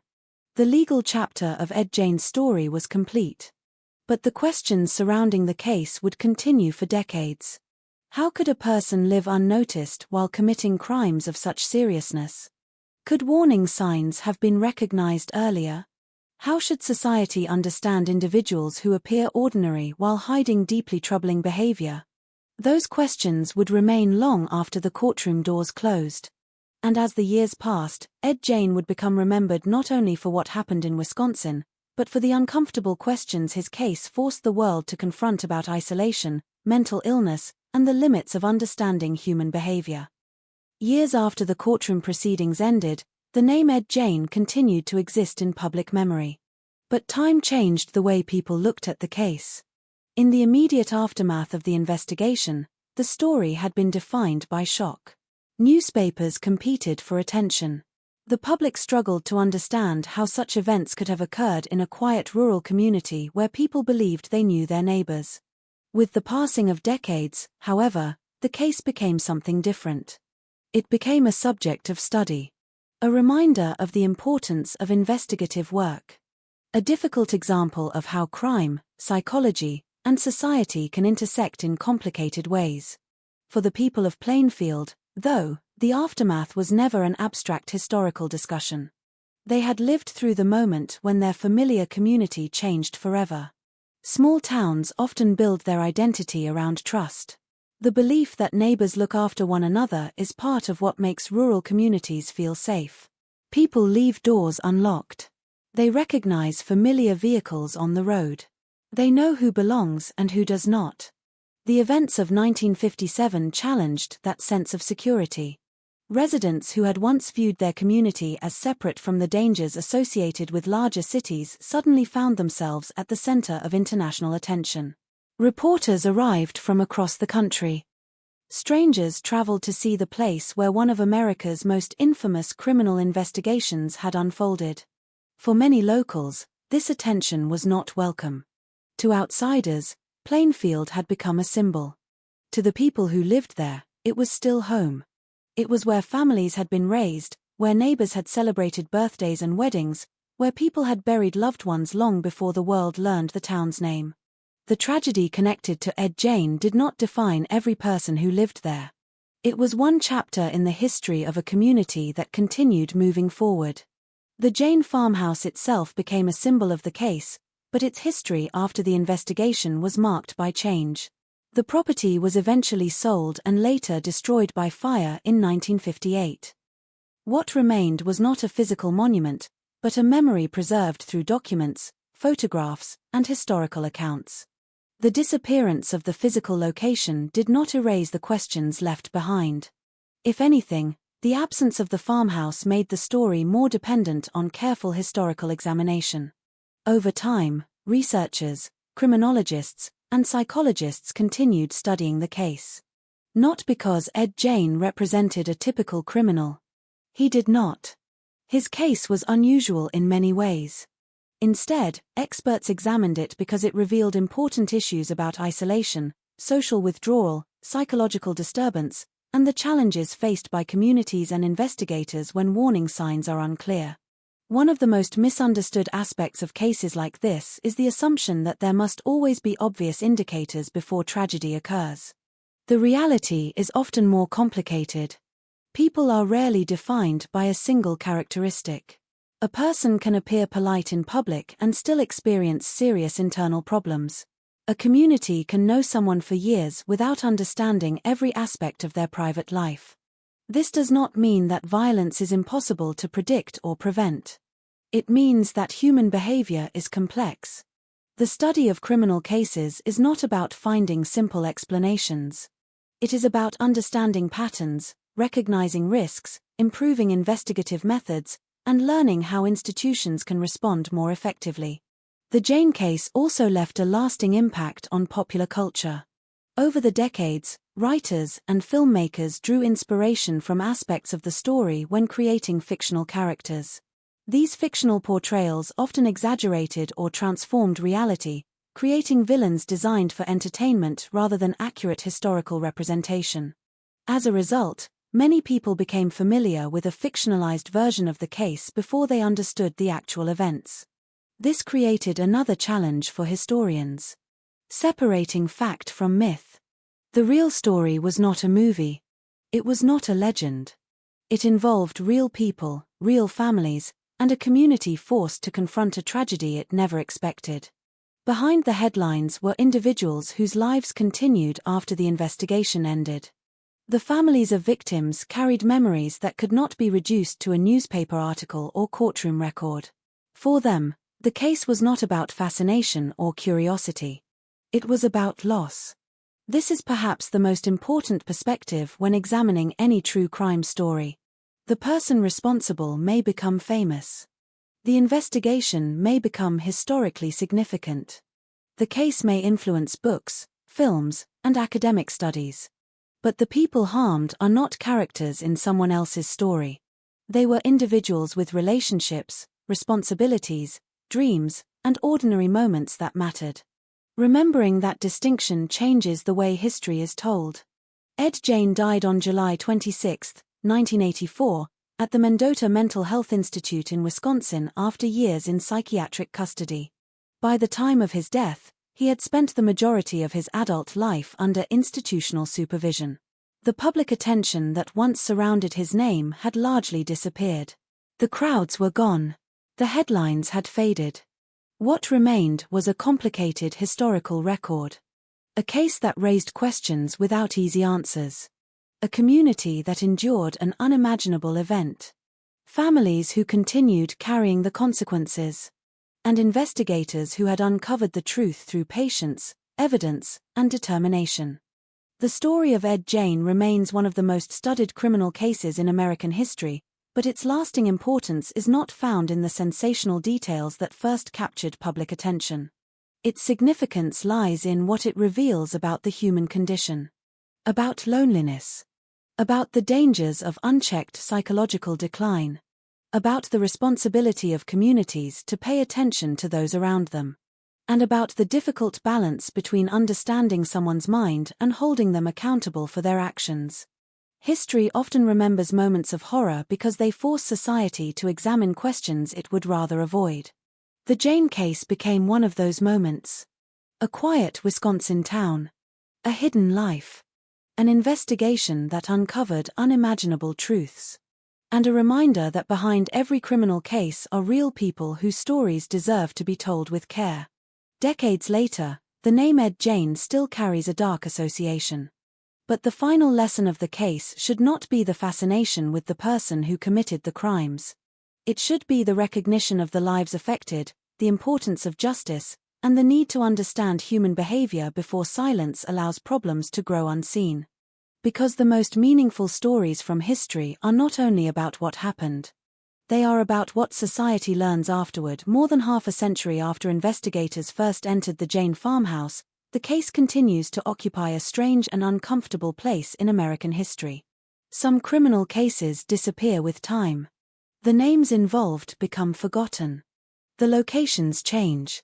The documents are eventually stored away in archives, studied only by specialists and historians. The Ed Jane case was different. It remained. Not because it represented the most extensive series of crimes in American history. It did not. The number of confirmed victims was far smaller than many other notorious offenders who came before and after him. It remained because the case challenged assumptions. It forced investigators, psychologists, and the public to confront a frightening possibility: that extreme criminal behavior could exist behind a familiar face, in an ordinary community, without obvious warning signs. The legacy of the case was not simply the story of one individual. It became a study of how society reacts when the unimaginable happens.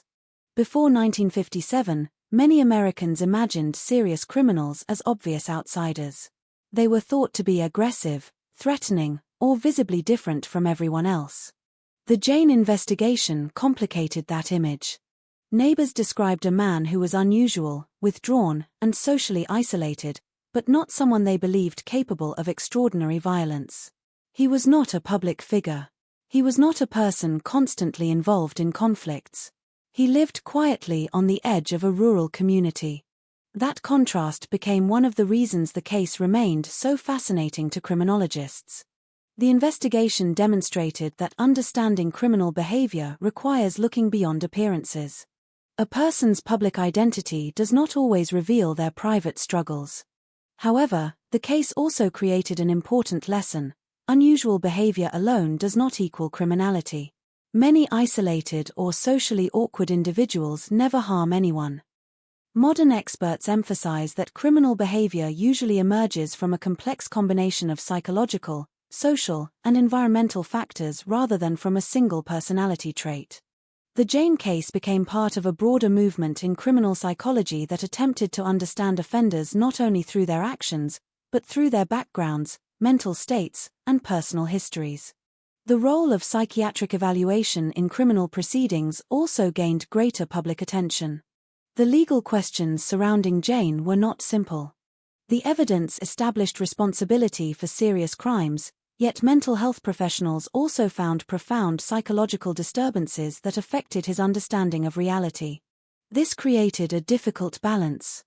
Justice systems are built around accountability, but they must also consider the mental condition of individuals when determining legal responsibility. The Jane case became one example frequently discussed in debates about the relationship between mental illness and criminal law. It showed that these issues rarely have simple answers. Society must protect the public while also maintaining principles of fairness and due process. Beyond psychology and law, the case had another lasting impact. It changed the way crime stories were presented in popular culture. During the 1950s, newspapers were the primary source of information for most Americans. The coverage surrounding the Jane investigation demonstrated the powerful influence of media narratives. A local crime could quickly become a national obsession, shaped not only by facts but also by public fears and curiosity. Over time, elements associated with the case influenced fictional horror characters and stories. Writers and filmmakers borrowed certain themes: isolation, hidden lives, small communities disrupted by darkness, and the fear that something disturbing could exist beneath an ordinary appearance. However, fictional works often transformed reality. Characters inspired partly by aspects of the case became larger-than-life figures, designed to create fear and suspense. These fictional creations eventually became more famous than the real events that influenced them. This created a complicated cultural legacy. Millions of people recognize fictional villains connected indirectly to the Jane case, yet fewer understand the actual historical circumstances. The reality was not a horror movie. There was no dramatic soundtrack. No carefully written plot. There were only real people, a real community, and the consequences of real actions. That distinction matters. True crime occupies a unique space between education and entertainment. It can help society understand history, improve investigative practices, and examine human behavior. But it also carries a responsibility. When stories focus too heavily on offenders, they risk turning real tragedies into entertainment. The people affected can become secondary characters in a story dominated by the person who caused harm. The long-term legacy of the Jane case includes an important reminder about perspective. The victims were not simply evidence in a criminal investigation. They were individuals with families, friendships, and personal histories. Their lives existed before the crimes associated with their names. Their memories deserve attention separate from the person who harmed them. This shift in perspective has influenced modern approaches to true crime storytelling. Responsible reporting increasingly emphasizes victims, investigative accuracy, and historical context rather than simply creating fascination around offenders. The case also influenced law enforcement practices. Although forensic technology in the 1950s was far more limited than today, investigators demonstrated the importance of careful evidence collection, documentation, and collaboration between different agencies. The investigation showed that solving complex cases often depends not on one dramatic discovery, but on patience and attention to detail. Every interview mattered. Every record mattered. Every piece of information had to be evaluated carefully. Modern investigators now have tools that would have seemed impossible in 1957, including advanced forensic databases, DNA analysis, and digital evidence systems. Yet the fundamental principles remain the same. Observe carefully. Verify information. Follow evidence. Avoid assumptions. The Jane investigation remains a historical example of those principles. Perhaps the most enduring question surrounding the case is not why people continue to discuss it. The more important question is what society chooses to remember. If the only memory left behind is the image of a notorious criminal, then the lessons become limited. But if the case is examined as a study of investigation, psychology, community awareness, and the human consequences of crime, then it becomes something more meaningful. A warning. A historical record. A reminder. The story of Ed Jane began in a quiet farming community where few people imagined anything extraordinary could happen. It ended with a case studied around the world. But between those two moments were ordinary people whose lives were changed forever. That is where the true weight of the story remains. Not in the myths. Not in the fictional portrayals. Not in the fascination surrounding one criminal. But in the understanding that behind every case file are real lives, real losses, and real communities left to rebuild after the headlines disappear. Decades later, the name Ed Jane still carries a dark association. Yet the most important legacy of the case is not the person responsible. It is what the world learned afterward. That evil does not always announce itself. That communities must pay attention to one another. That justice requires both evidence and responsibility.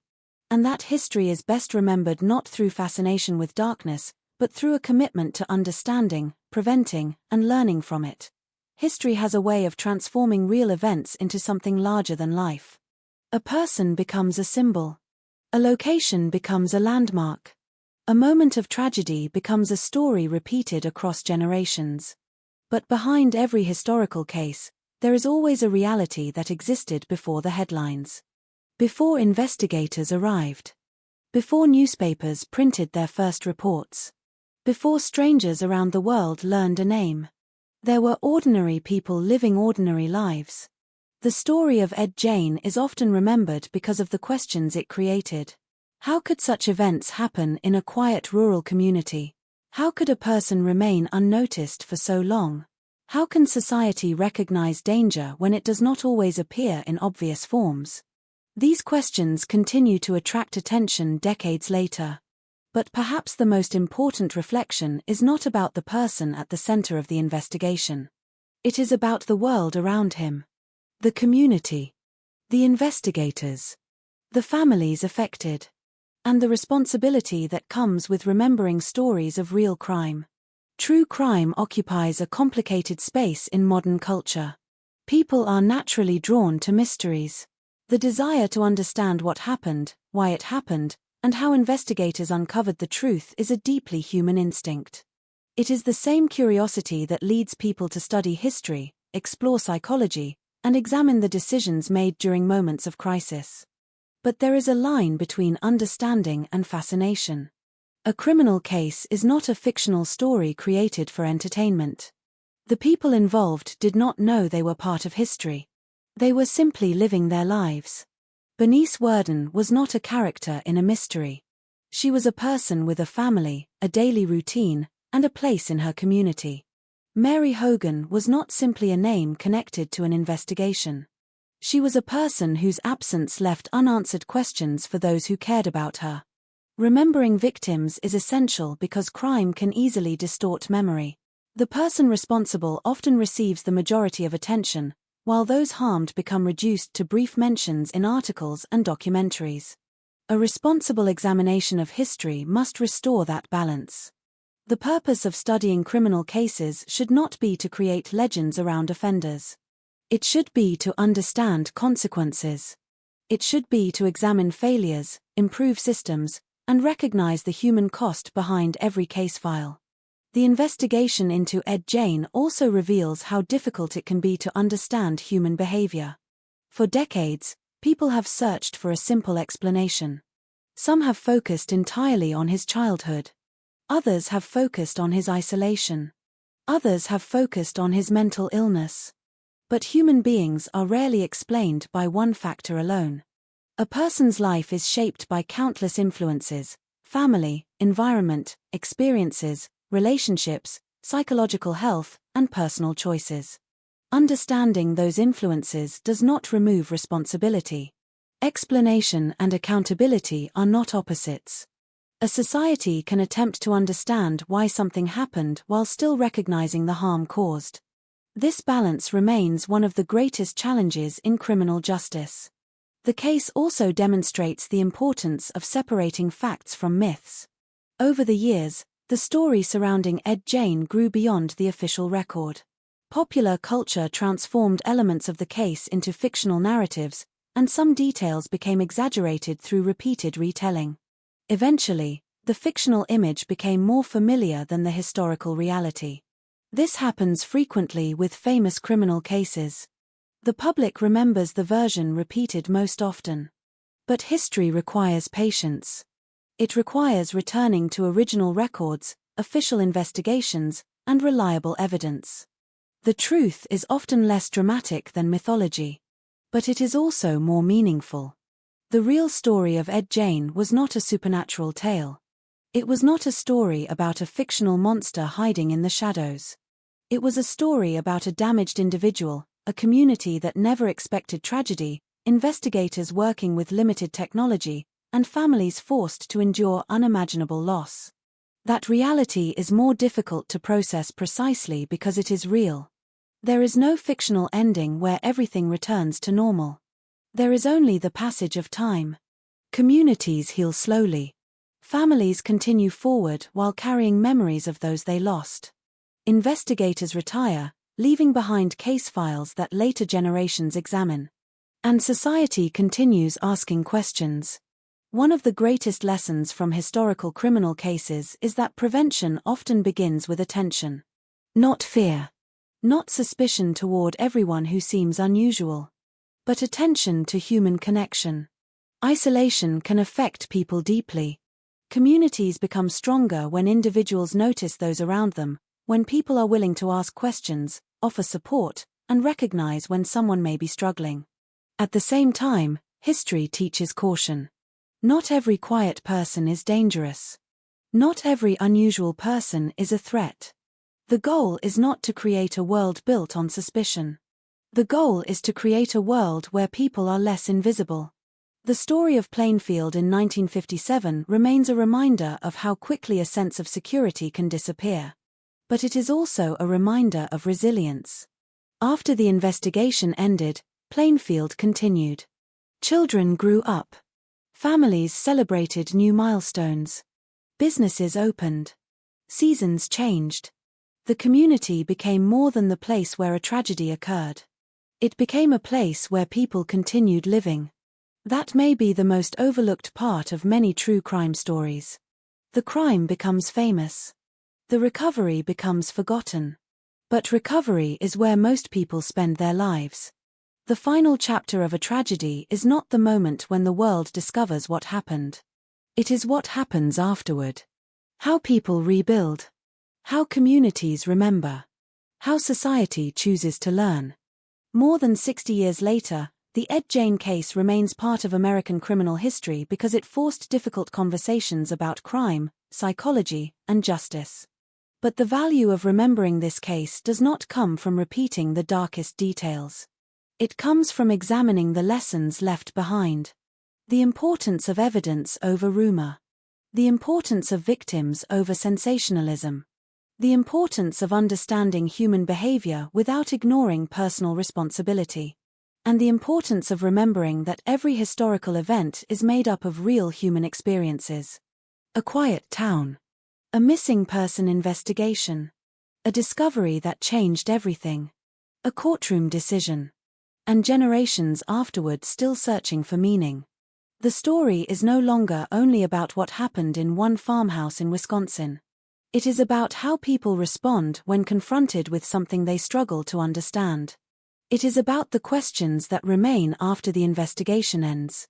And ultimately, it is about the responsibility of remembering the past with honesty, care, and respect. Because history is not just a collection of events. It is a collection of human lives. And every life deserves to be remembered as more than a chapter in someone else's story. Every famous criminal case eventually develops two separate identities. One exists in official records. The other exists in public imagination. The first is built from evidence, testimony, investigation reports, court documents, and careful examination of facts. It is often slower, more complicated, and less dramatic than the stories people tell afterward. The second grows through newspapers, conversations, books, films, and the passage of time. Details are repeated, changed, and sometimes transformed until the version remembered by the public becomes something different from the original events. The case of Ed Jane became one of the clearest examples of this transformation. For decades, the name became associated with images created partly by reality and partly by fiction. Many people encountered the story through movies, television programs, or popular articles before ever learning the actual historical record. As a result, separating fact from myth became one of the greatest challenges for anyone attempting to understand the case. The truth was not simple. It rarely is. When investigators first entered the Jane property in 1957, they were not searching for a legend. They were responding to a missing person investigation. Their work was not about creating a story for public consumption. It was about documenting evidence and determining what had happened. That distinction is important. A criminal investigation is built on questions. What can be proven? What can be confirmed? What evidence supports a conclusion? What remains uncertain? These questions often disappear when a case enters popular culture. The public naturally seeks a complete story. People want beginnings, explanations, and endings. They want to understand how events unfolded and why. But real investigations are rarely so organized. They contain gaps. They contain unanswered questions. They contain uncertainty. The official record of the Jane case established several important facts. Investigators confirmed his involvement in the deaths of Bernice Worden and Mary Hogan. Authorities documented extensive evidence of grave disturbances and recovered materials connected to those acts. Psychiatric evaluations determined that Jane suffered from severe mental illness, which became a central issue in the legal proceedings. Beyond those established facts, however, many stories surrounding the case became increasingly difficult to verify. Sensational reporting during the 1950s contributed to this process. At the time, newspapers competed intensely for readers. A shocking crime could attract enormous public attention, and dramatic descriptions often spread faster than careful analysis. The result was a public image of the case that sometimes went beyond what investigators could prove. This pattern is not unique to Ed Jane. Throughout history, famous crimes have often become shaped by the culture surrounding them. A community's fear, a society's anxieties, and the media's desire for attention can all influence how a case is remembered. The challenge for historians is returning to the original evidence. Not the rumors. Not the legends. Not the fictional adaptations. The documents. The testimony. The verified timeline. This process reveals something interesting. Reality is often more complicated than the myths created around it. The fictional version of a criminal may appear to have a clear personality, a specific motivation, and an easily understood explanation. Real people are rarely that simple. Ed Jane's life cannot be reduced to one moment or one characteristic. Researchers have examined his upbringing, his isolation, his relationship with his family, his psychological condition, and his behavior over time. None of these factors alone provides a complete answer. Human behavior develops through complex interactions between many influences. This is one reason criminal psychology remains such a challenging field. Experts can identify patterns. They can examine risk factors. They can study behavior before and after crimes occur.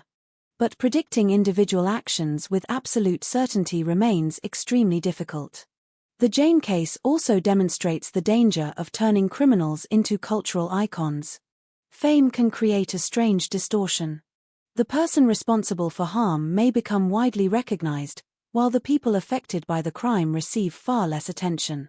This imbalance creates ethical questions for anyone telling true crime stories. Why are we telling this story? What purpose does it serve? Are we helping people understand history, or are we simply repeating the most shocking elements because they attract attention? Responsible storytelling requires careful choices. It means acknowledging the seriousness of what happened without turning suffering into entertainment. It means remembering victims as complete human beings. It means recognizing that every case file contains more than evidence. It contains lives. The modern true crime community has increasingly faced these questions. Documentaries, podcasts, and investigative programs now reach millions of people, creating opportunities for education but also responsibilities for accuracy and respect. A well-told crime story should not only ask what happened. It should ask what can be learned. What systems succeeded? What systems failed? What warning signs were missed? What can future generations understand from the past? The Jane case continues to be studied because it exists at the intersection of many subjects. It is a criminal investigation. It is a psychological case study. It is a legal example. It is a lesson in media influence. It is also a reminder that history must be handled carefully. The passage of time can make tragedies feel distant. But distance should not remove humanity. The people involved were not symbols when they lived. They were neighbors, family members, workers, friends. They had ordinary hopes and ordinary routines. The events that followed changed their lives forever, but those events were not the entirety of who they were. This is perhaps the most important correction to the way famous crimes are remembered. The person who committed the crime should not become the only person remembered. A complete historical account includes everyone affected.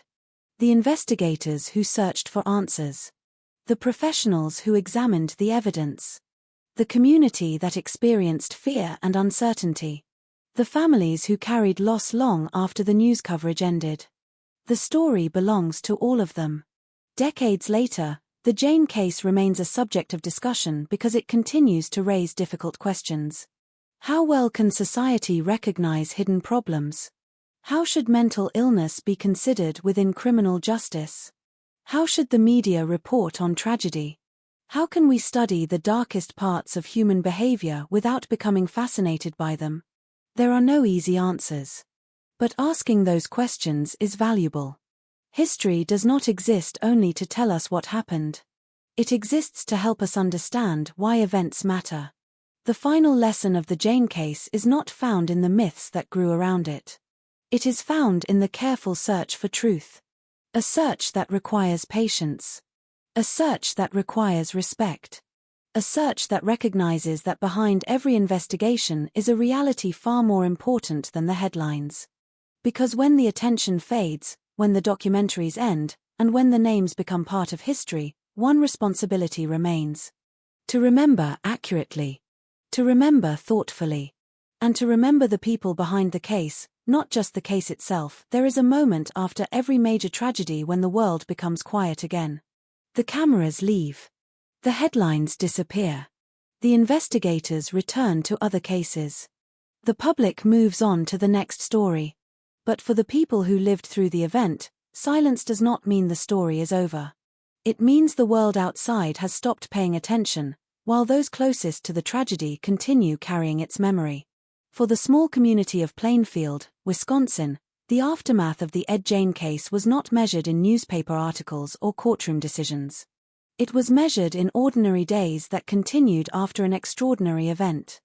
The sun still rose over the fields. Farmers still worked the land. Businesses still opened their doors.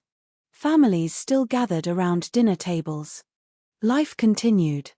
But something had changed. The community that once existed almost entirely outside the attention of the wider world had become permanently connected to a name known across the country. For many residents, that association was difficult. Plainfield was never simply a crime scene. It was a place where people were born, raised families, built friendships, and created memories long before 1957. The tragedy became part of the town's history, but it was never the entirety of its identity. This is one of the challenges faced by communities connected to infamous events. A single moment can overshadow generations of ordinary life. A location can become known for what happened there rather than for the people who continue living there. But communities are more than the events that happen within them. They are made of people who endure, adapt, and rebuild. The passage of time changes the way societies remember. In the years immediately following the investigation, The dominant emotions were shock, fear, and disbelief. People wanted answers. They wanted to understand how something so disturbing could happen in a place that felt familiar and safe. As decades passed, the focus gradually shifted. The question was no longer only, how did this happen? It became, what can we learn from what happened? That change represents one of the most important aspects of studying history. The purpose of remembering difficult events is not to remain trapped in them. It is to examine them honestly so that future generations can understand the consequences of human actions and societal failures. The Jane case became part of criminal psychology education because it challenged assumptions about isolation, mental health, and hidden behavior. However, modern researchers approach such cases carefully. They understand that unusual behavior does not automatically predict violence. They recognize that mental illness affects millions of people who never harm others. They understand that human behavior cannot be reduced to simple explanations. The danger of studying infamous cases is that people often search for a single answer. They want one event, one cause, one moment when everything changed. But reality is rarely so clear. Lives are shaped by countless experiences. Choices develop over time. Problems often remain unnoticed until consequences become impossible to ignore. This complexity is what makes criminal psychology both challenging and important. The Jane case also changed the way society viewed true crime storytelling. Before the modern era of documentaries and podcasts, newspapers played a major role in shaping public understanding of criminal cases. The coverage surrounding Jane demonstrated how quickly facts could become mixed with speculation. A story could grow larger than the evidence itself. Decades later, the same challenge exists in different forms. The internet allows information to spread instantly. A rumor can travel faster than a correction. A dramatic version of events can become more familiar than the truth. This creates a responsibility for storytellers. Whether through books, films, documentaries, or podcasts, those who tell real stories must consider the impact of their words. A crime is not only a mystery to solve. It is a human experience involving real people. The most meaningful stories do not simply ask who committed a crime. They ask what happened afterward. How did families survive? How did communities recover? How did society change? Those questions often receive less attention because they lack the immediate drama of an investigation. But they are where the deeper lessons exist. The years following the Jane case also revealed something important about justice. A verdict can close a legal process. It cannot erase emotional pain. A court can determine responsibility. It cannot return lost time. A sentence can remove a dangerous individual from society. It cannot undo the impact on those left behind. Justice is necessary. But healing is a different journey. For families affected by crime, moving forward does not mean forgetting. It means learning how to carry memory without allowing tragedy to define every moment of life. This is true not only for the people connected to the Jane case, but for families affected by crime everywhere. Their stories continue long after public attention fades. Their lives continue beyond the moment when their names appear in news reports. That is why responsible storytelling matters. Because history is not only about the person who caused harm. It is also about the people who endured it. The investigators who worked through uncertainty. The professionals who searched for understanding. The communities that rebuilt. The families who continued living despite what they lost.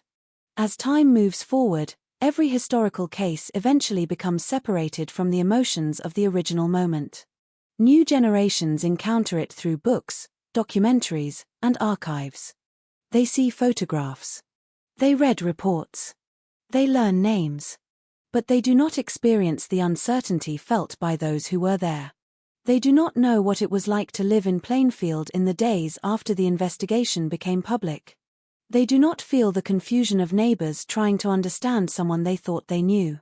They do not experience the weight carried by investigators who had to transform disturbing discoveries into evidence. This distance is natural. It is how history works. But remembering responsibly requires imagination.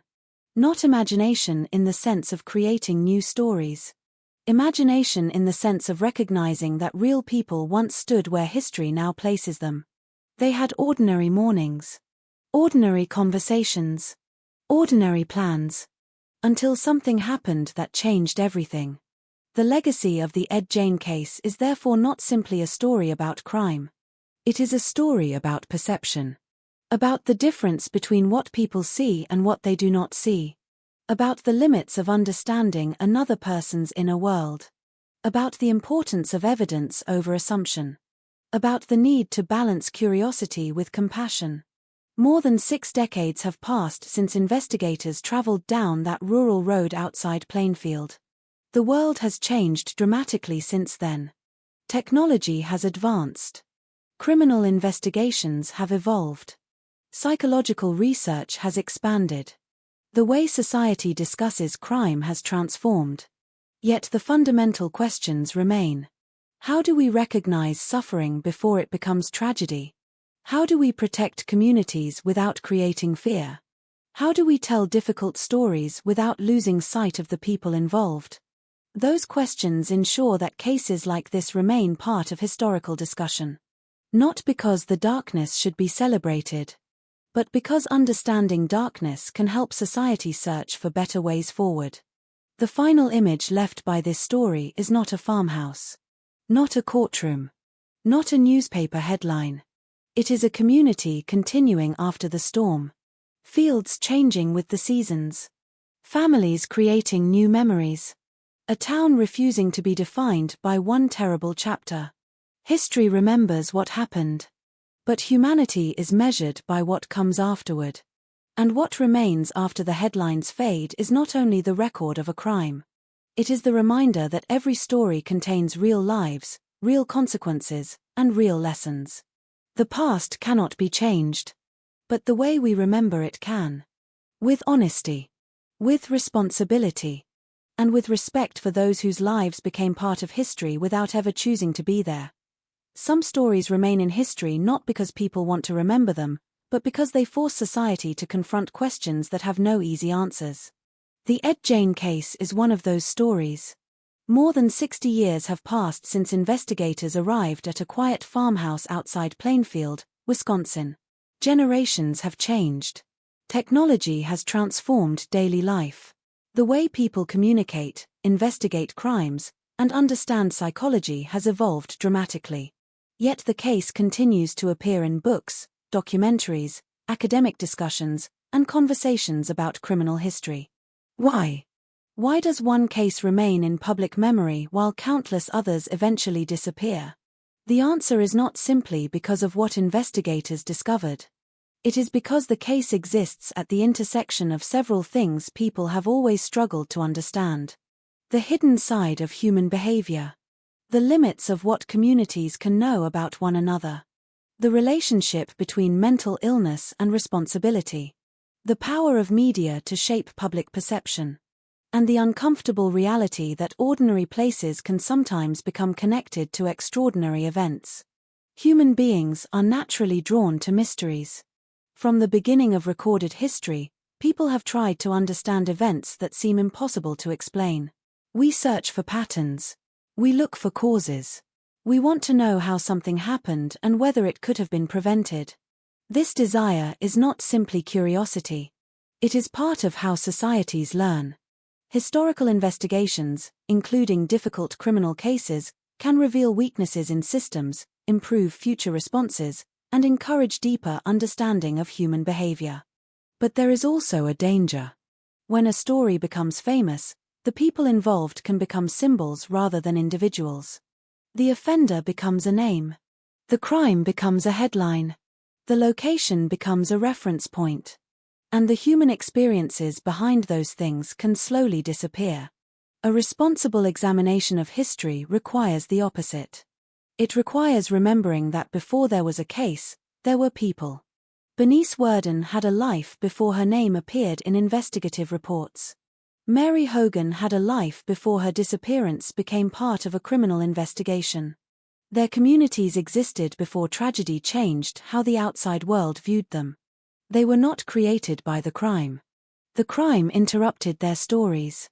That distinction matters because history can sometimes unintentionally give more attention to the person who caused harm than to those who suffered because of it. True crime storytelling carries a responsibility to correct that imbalance. A good account does not simply ask, "What did the offender do?" It also asks, "Who were the people affected? What was lost? What changed afterward? What lessons remain?" The passage of time can create another challenge. As decades pass, real events can become surrounded by mythology. Stories are repeated. Details are changed. Facts become mixed with assumptions.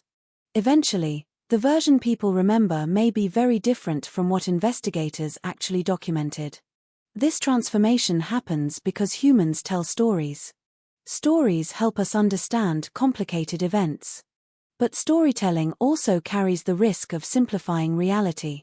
A fictional villain can have a clear motive. A fictional plot can have a beginning, middle, and ending. Real life is rarely so organized. The reality of criminal cases is often filled with uncertainty. Investigators work with incomplete information. Psychologists study behavior without always finding complete explanations. Families search for meaning after events that may never fully make sense. The truth is often complicated.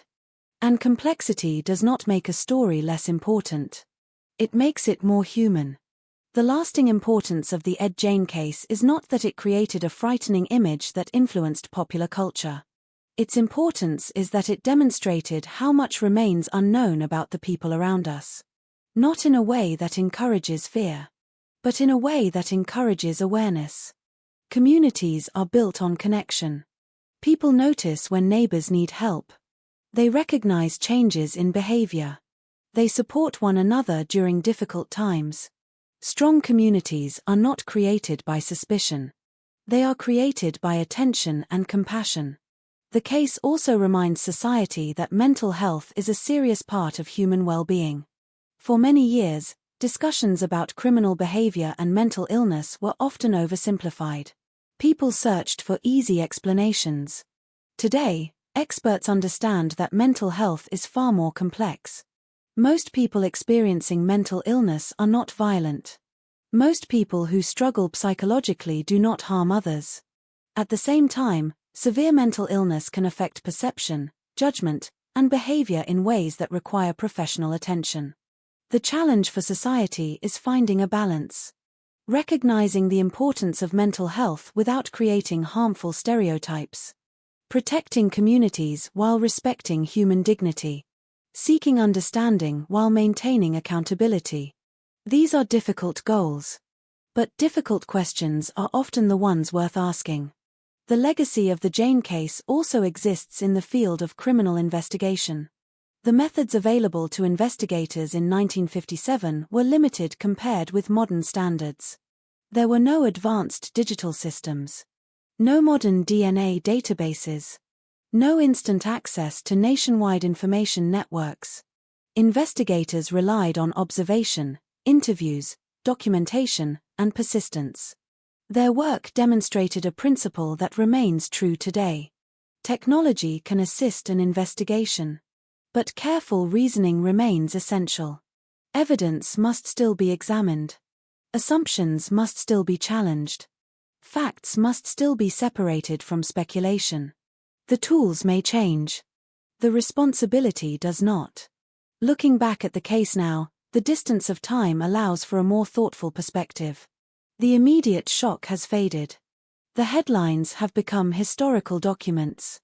The public reaction belongs to another era. What remains is an opportunity to examine the case differently. Not as a spectacle. Not as a legend. But as a reminder.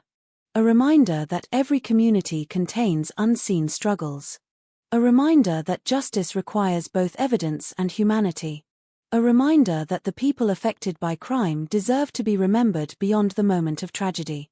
Perhaps the reason some stories never disappear is because they ask questions that each generation must answer for itself.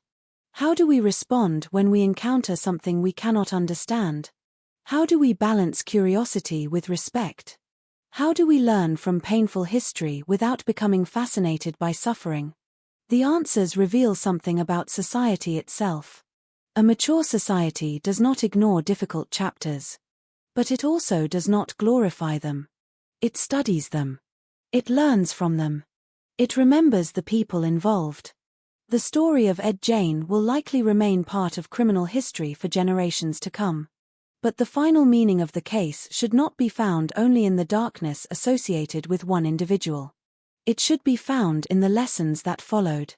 The importance of careful investigation. The importance of accurate storytelling. The importance of remembering victims.